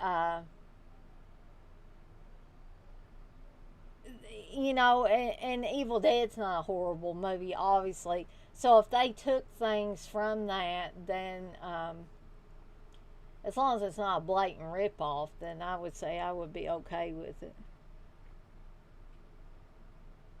All the things that Evil Dead copied. Well, Sam Raimi must have really liked that movie then.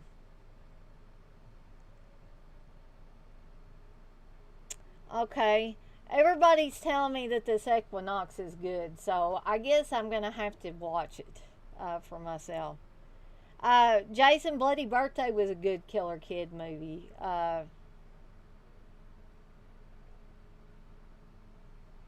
Oh, okay, Satan, you got the link in my Facebook page. Okay, um, okay, so that's cool.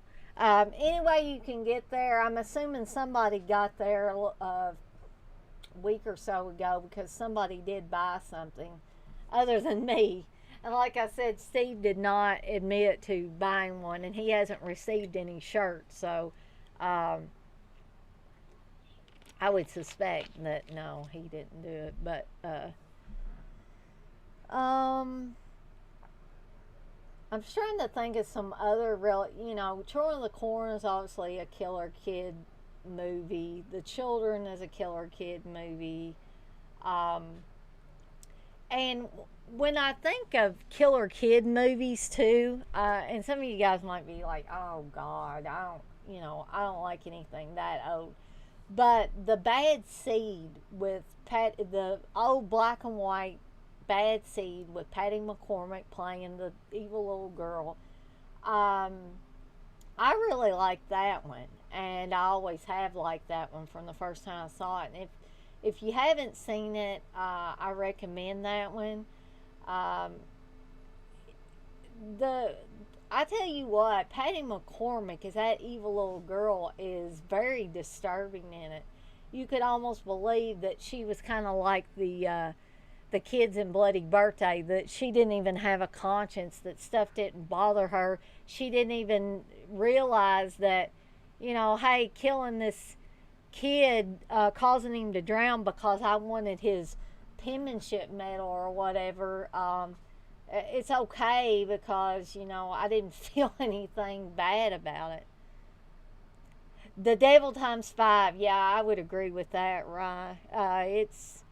It's underrated, and I don't think too many people watch it. I didn't hear about it for a long, long time, um, and that's got a very young Leif Garrett on it too, as well. And then Leif Garrett got a little older, and then he was in cheerleader camp.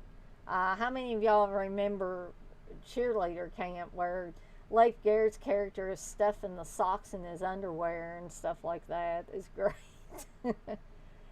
Um, Jason, you like the Bad Seed? Yeah, I think the Bad Seed is another one that maybe people just don't think about it a lot because it is an older movie.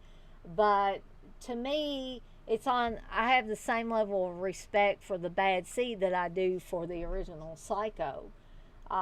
They're both black and white films. But they're classic films. I mean, they hit all the buttons right and make a really compelling story. I would agree with that. Cheerleader Camp needs a Blu-ray release.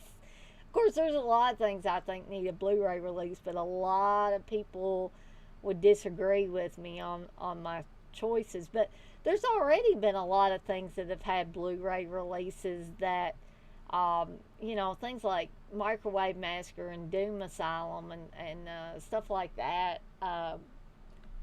that a lot of people will probably say, well, that's a piece of crap, what are you putting that out on Blu-ray for? Or 4K? Yeah, Leif Garrett stuffing his underwear with socks in 4K. Plus, for the guys, you've got all those chicks that I believe a lot of them, or at least a couple of them, were like Playboy Playmates or something. I don't know. Steve probably knows more about that than I do. I'm not too concerned with that. I'm not concerned with seeing hot chicks. But I know that a lot of you guys are. So, if that would encourage people to make a Blu-ray of some of these things, then go for it. I was trying to think of some more since we were talking about Killer Kid movies. I was really trying to think of some more.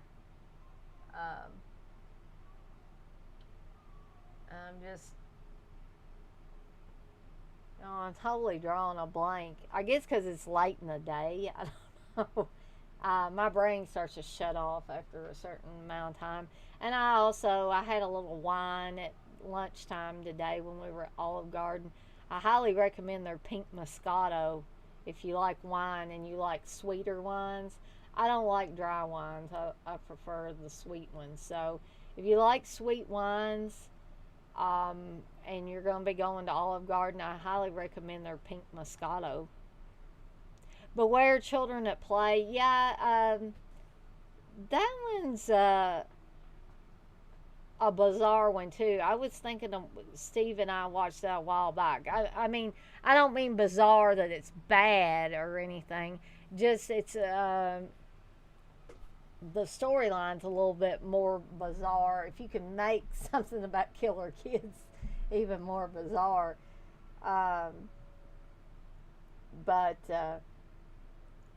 Yeah, I mean, killer kid movies is that's actually a sub-genre of horror films that back when I was doing the Seductive Poison podcast on a regular basis with Jenny, we did a show on killer kid movies, and I'm pretty sure that she was on that one with me.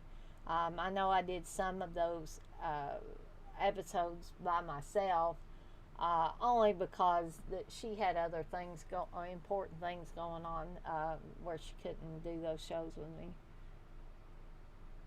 Yeah, the children, I don't know, something about the way those kids acted after the school bus went through that toxic gas cloud, and they got those black fingernails, and they were just holding up their hands and walking towards people, and if you hugged them, you basically got fried. So I can understand, yeah, it freaking you out. Yeah, I believe CK does like a lot of those.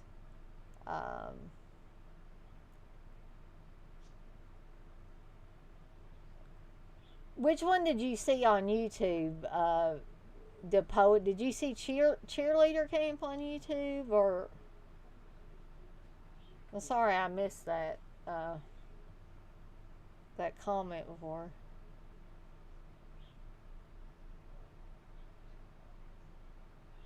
Oh yeah, Scott, I had forgotten about that diner scene that was cut out, and I do believe Steve has that Blu-ray, and so I probably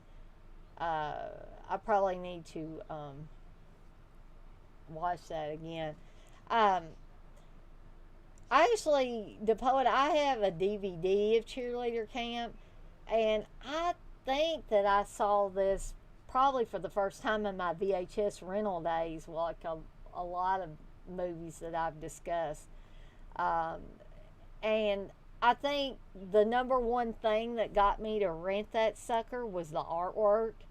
And I know some of the artwork on some of the VHSs could be deceiving. Sometimes it was right on.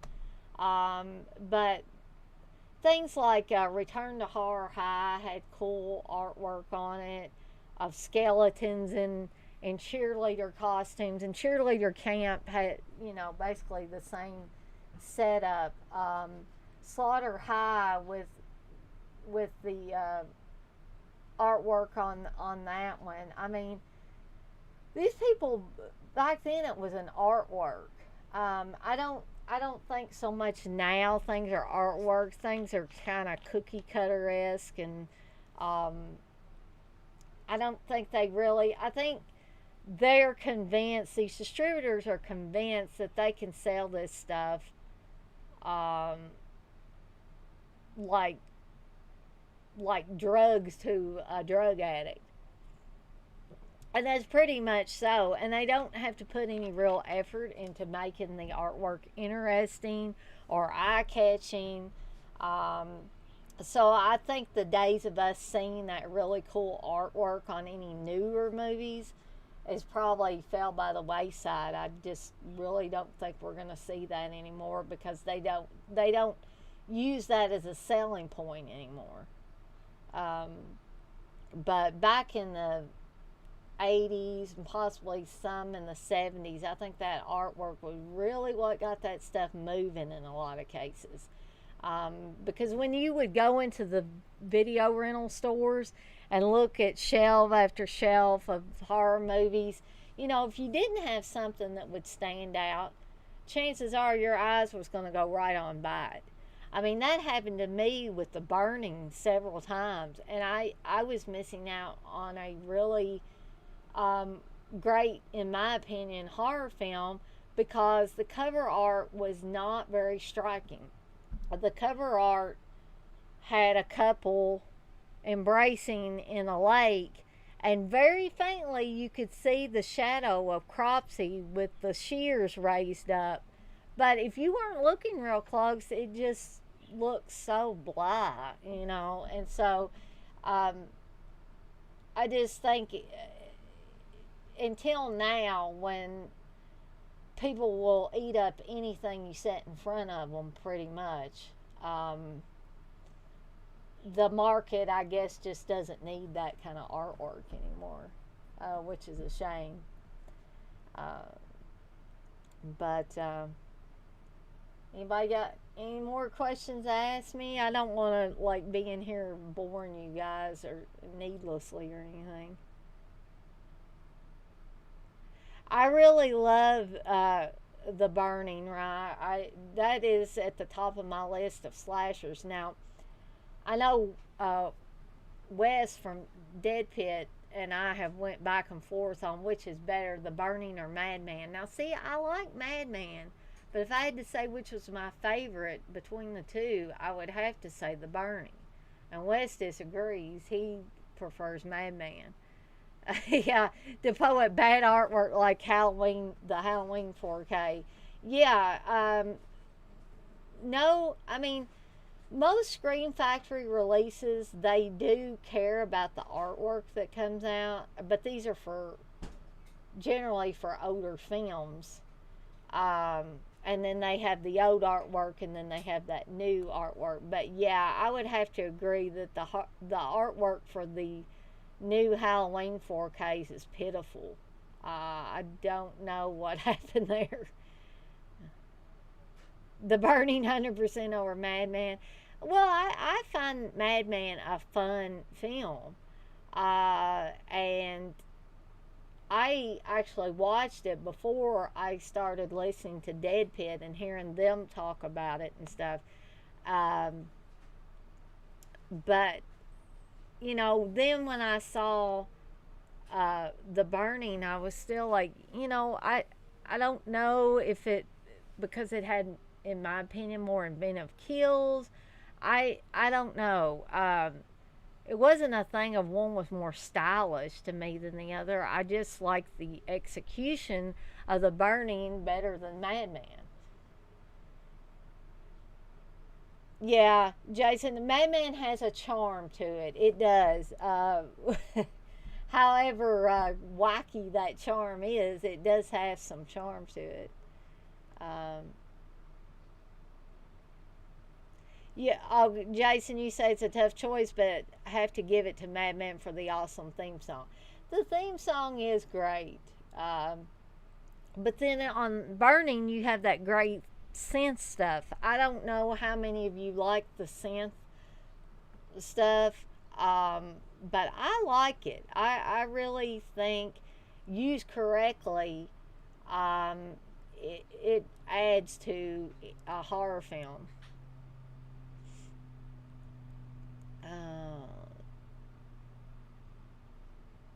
Let's see. Right. Do I have any favorite 70s made for TV horror movies? Bad Ronald's great to start with.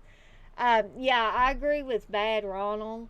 I guess when I talk about made for TV horror movies, the ones that I remember the most are from the 80s.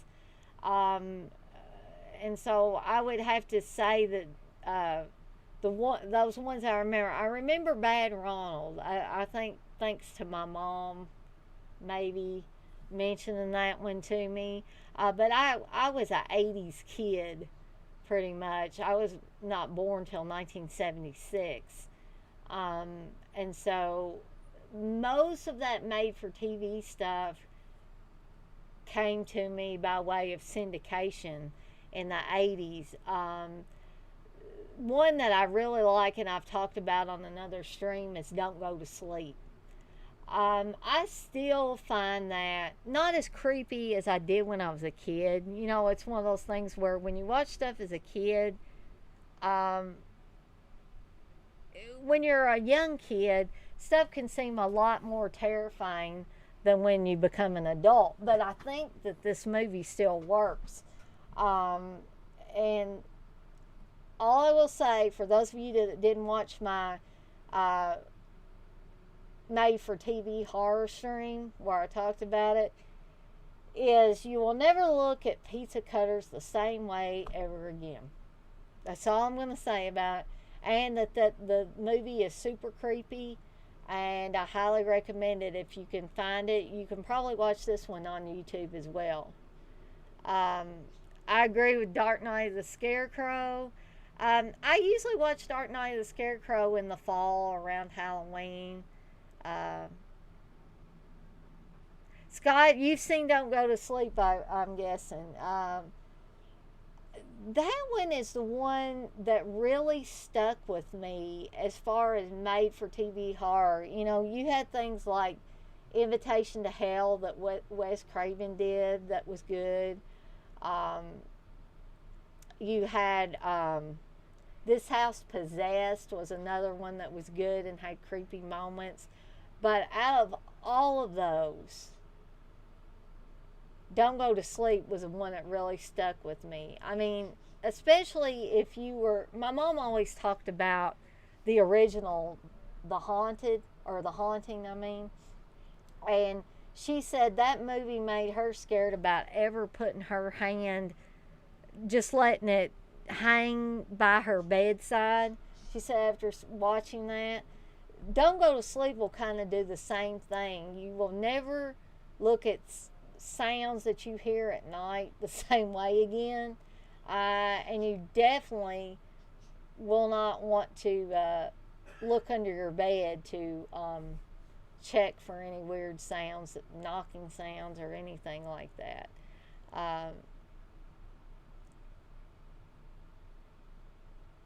Don't Be Afraid of the Dark. Jason, I don't think that I can't remember if I watched Don't Be Afraid of the Dark. That I'll have to ask Steve and see if we watched that one, because it seems like we may have, but I can't pin down if I've actually sat down and watched it.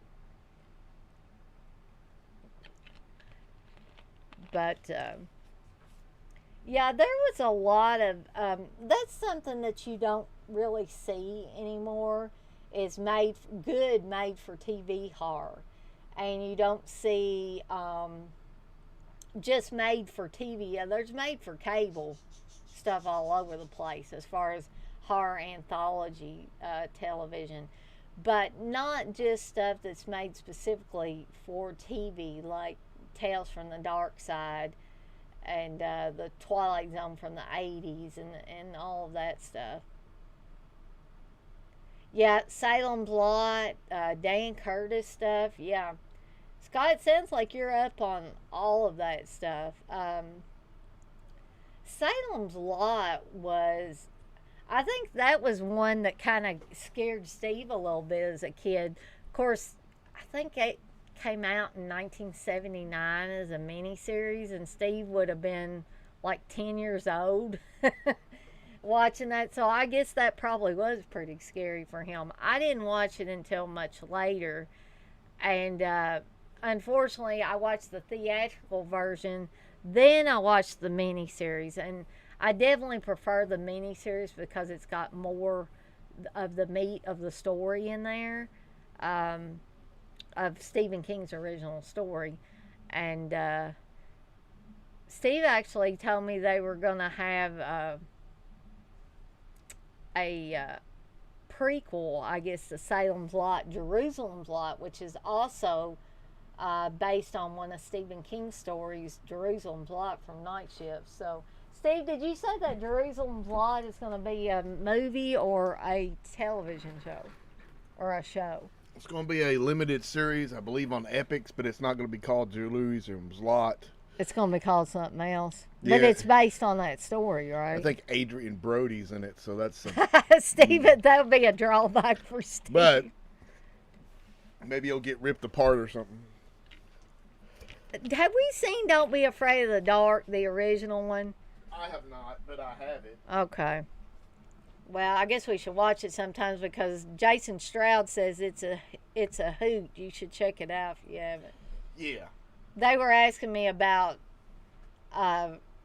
made-for-TV movies. Yeah. Bad Ronald.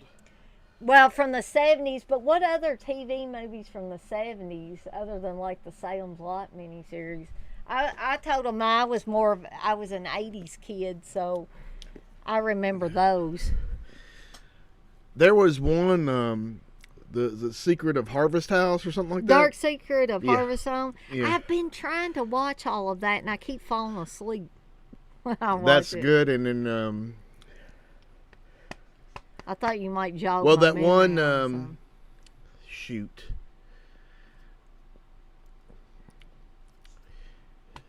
Something tapes. I can't remember the damn. You remember that? Norless tapes. Yeah, Was that 70s? Yeah, Norless tapes, which Dan Curtis did, I think, as well. Well, Scott mentioned the Dan Curtis made-for-TV movies. Yeah, that one was kind of cool. I try to watch that every October as well. And we were talking about Dark Night of the Scarecrow, watching it around Halloween. And you know, if you want to watch something a little bit more goofier, you can watch Midnight Hour. It was a TV movie with a lot of music and stuff in it. And it's Halloween based. Oh, I think I know what you're Which talking that about. movie goes for, I think it used to go, the DVD used to go for a lot of money. But oh, and I need you to find Equinox from I 1970. already have it. Do you? Have you watched it? Yeah. Okay, I need to watch it It's because kind everybody of was talking kind about of like an Evil Dead. Yeah, that's what they but- said. They said Sam Raimi must have took a lot. But yeah, there's a lot of stop motion Yeah, stop creatures motion. and stuff. It's kind of, it was actually Criterion put it out. There's two different versions of it. Okay. Wow, that looks cool. What? The lights, Oh, the ceiling. yeah. It looks like Reanimator Green just a second ago. Oh, Mr. Boogedy! I remember Mr. Boogedy in Return of Mr. Boogedy. Yeah, I don't remember. You don't remember But that? I have there's Mr. Boogedy and another.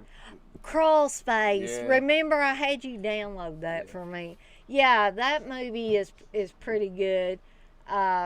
Right, like I said, I had we didn't buy it. Steve ended up downloading it from one of his many sources, I guess. And that one was pretty good too. Not to be confused with the 1980s Crawl Space with Klaus Kinski as a creepy Nazi landlord. Steve's checking on Darcy, our little dog. So, right, yes, I have seen Crawl Space, but I don't own an actual physical copy of it. And probably won't if it's super expensive. But, Scott, I do remember Mr. Boogedy. I love that thing. I have a double feature. It's like Bride of Boogedy. I thought, oh, maybe it was. I thought there was a return of There's Mr. two of them, Boogedy. I don't know. Okay, but I just thought it was kind of goofy fun, you know, the kind of, like you said, it's for family. It's safe to sit down and the whole family can watch it. I don't want our dog seeing any nudity and violence. Well, when I was talking about Mr. Boogedy, that's yeah, but I had totally forgotten about that movie till you brought that up. And you know, there's I thought there was a movie called My Mom is a Werewolf. Yes. That's wacky fun too. There's a lot of movies that are like that. Okay, Scott, you confirmed that Bride of Boogity was the sequel. I don't know why I thought it was the Return of Mr. Boogity, but I do believe I've seen both of those.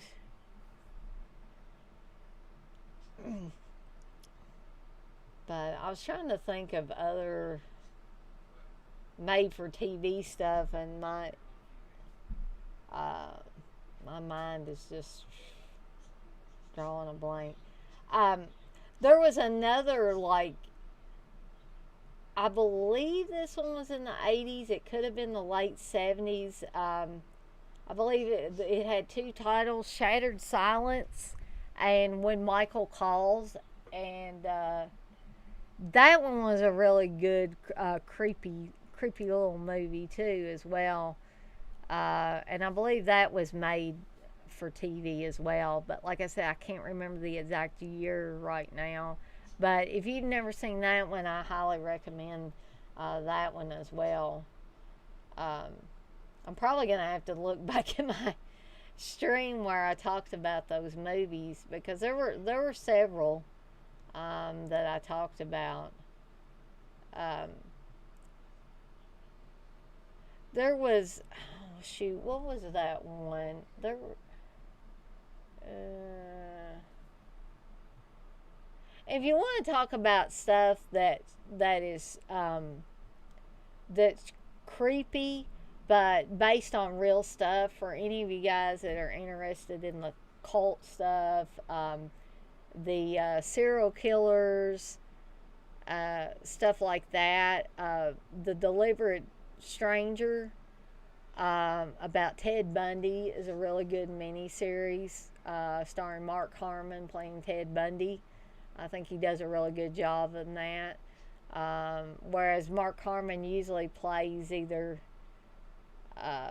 well, I had seen him in a lot of comedic roles like Summer School and stuff like that. And then to see him play this serial killer in The Deliberate Stranger was, but he was really good in it though.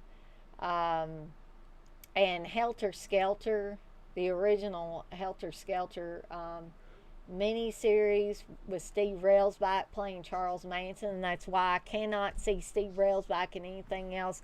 As soon as he talks, I think Charles Manson, because he did such a good job in that movie of playing Charles Manson, that I just can't get that out of my head now. Poor Steve Railsback. You know, I'm sure that he doesn't want people like looking at him and saying Charles Manson, because he's been in a lot of other stuff and he does good in everything that I've seen him in. A Guyana Tragedy is another good one that deals with cult stuff, the Jim Jones cult. Yeah, there's a lot of those too that you can watch if you're at all interested in that kind of stuff. Blair Return to the Living Dead 2 is really cool. Yeah, that one is cool. Yeah, and there's things rolling around in the back of my head that the titles are not coming to me as far as 70s stuff. If I think about it, it'll probably be after the stream is over. After I think about it, I'll probably come up with some other stuff.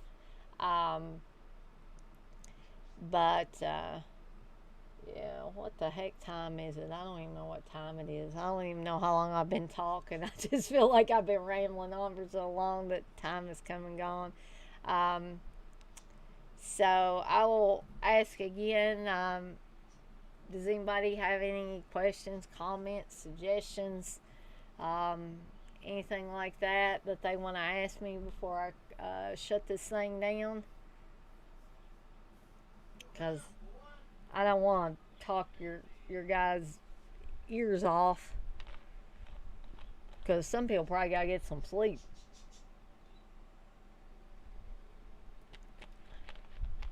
I'll give it a few seconds, a minute, so before I shut things down. I was trying to remember if there was anything regarding my live streams that I do myself that I wanted to bring up before I got off here, and not really sure if there is anything that I haven't talked about. But I'm going to give it a little bit more here, guys, before I put the outro up there. You're probably, you guys are probably getting bored of me by now.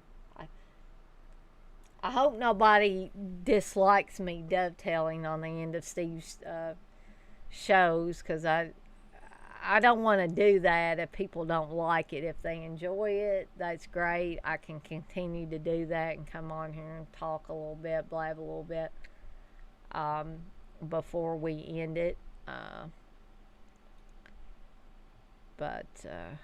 Yeah. Okay, well, yeah, nobody's putting anything else up there, so I think I'm going to get ready to hit the outro. Oh, well, thank you, Scott. I appreciate that. I mean, I'm not fishing for compliments, but it's nice when people give those, because that way at least I know that I'm hitting some resonance with some people. Two ghosts are better than one to poet. Well, yeah, in some ways. And then sometimes Steve comes back in here when I ask him things that you guys have pretty much asked us both about. And I am going to watch Equinox as soon as I can. I'm going to have to watch that Don't Be Afraid of the Dark. You guys have really... this is very helpful, because this gives me new things to watch. And when I mention things like Cassandra that some of you had not ever even heard of, that gives you something that you can look up and watch. But like I said, I think I'm getting ready to hit this outro. If I can get Steve's mouse to work. I may have to holler for him anyway, because it's like his mouse is stuck. No, there it goes. Okay, so I think I'm going to call it a night and hit this outro. And don't do it. Oh, no, I got it. I got the mouse to move now. But I'm going to go ahead and cut this thing off, and I thank everybody that stayed in here with me. And I guess I'll keep dovetailing on Steve's streams as long as he'll let me. Last time, Dana. What? Oh, I can't do this anymore? Yeah, I'm just kidding. Scott may get upset, and the poet might too. No, I'm kidding. Okay, Steve's kidding. So I'm going to let Steve take over again, and he's going to hit the outro. Thanks, guys. Have a good night, everybody. Bye-bye.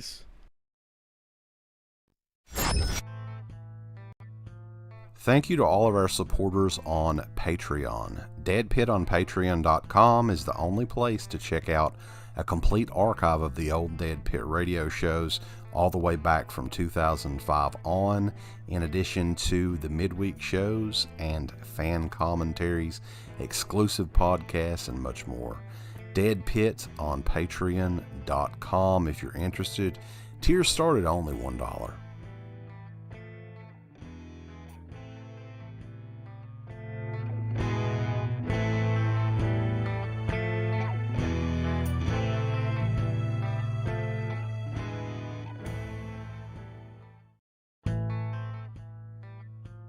Thank you to all of our supporters on Patreon. DEADPIT on Patreon.com is the only place to check out a complete archive of the old DEADPIT Radio shows all the way back from 2005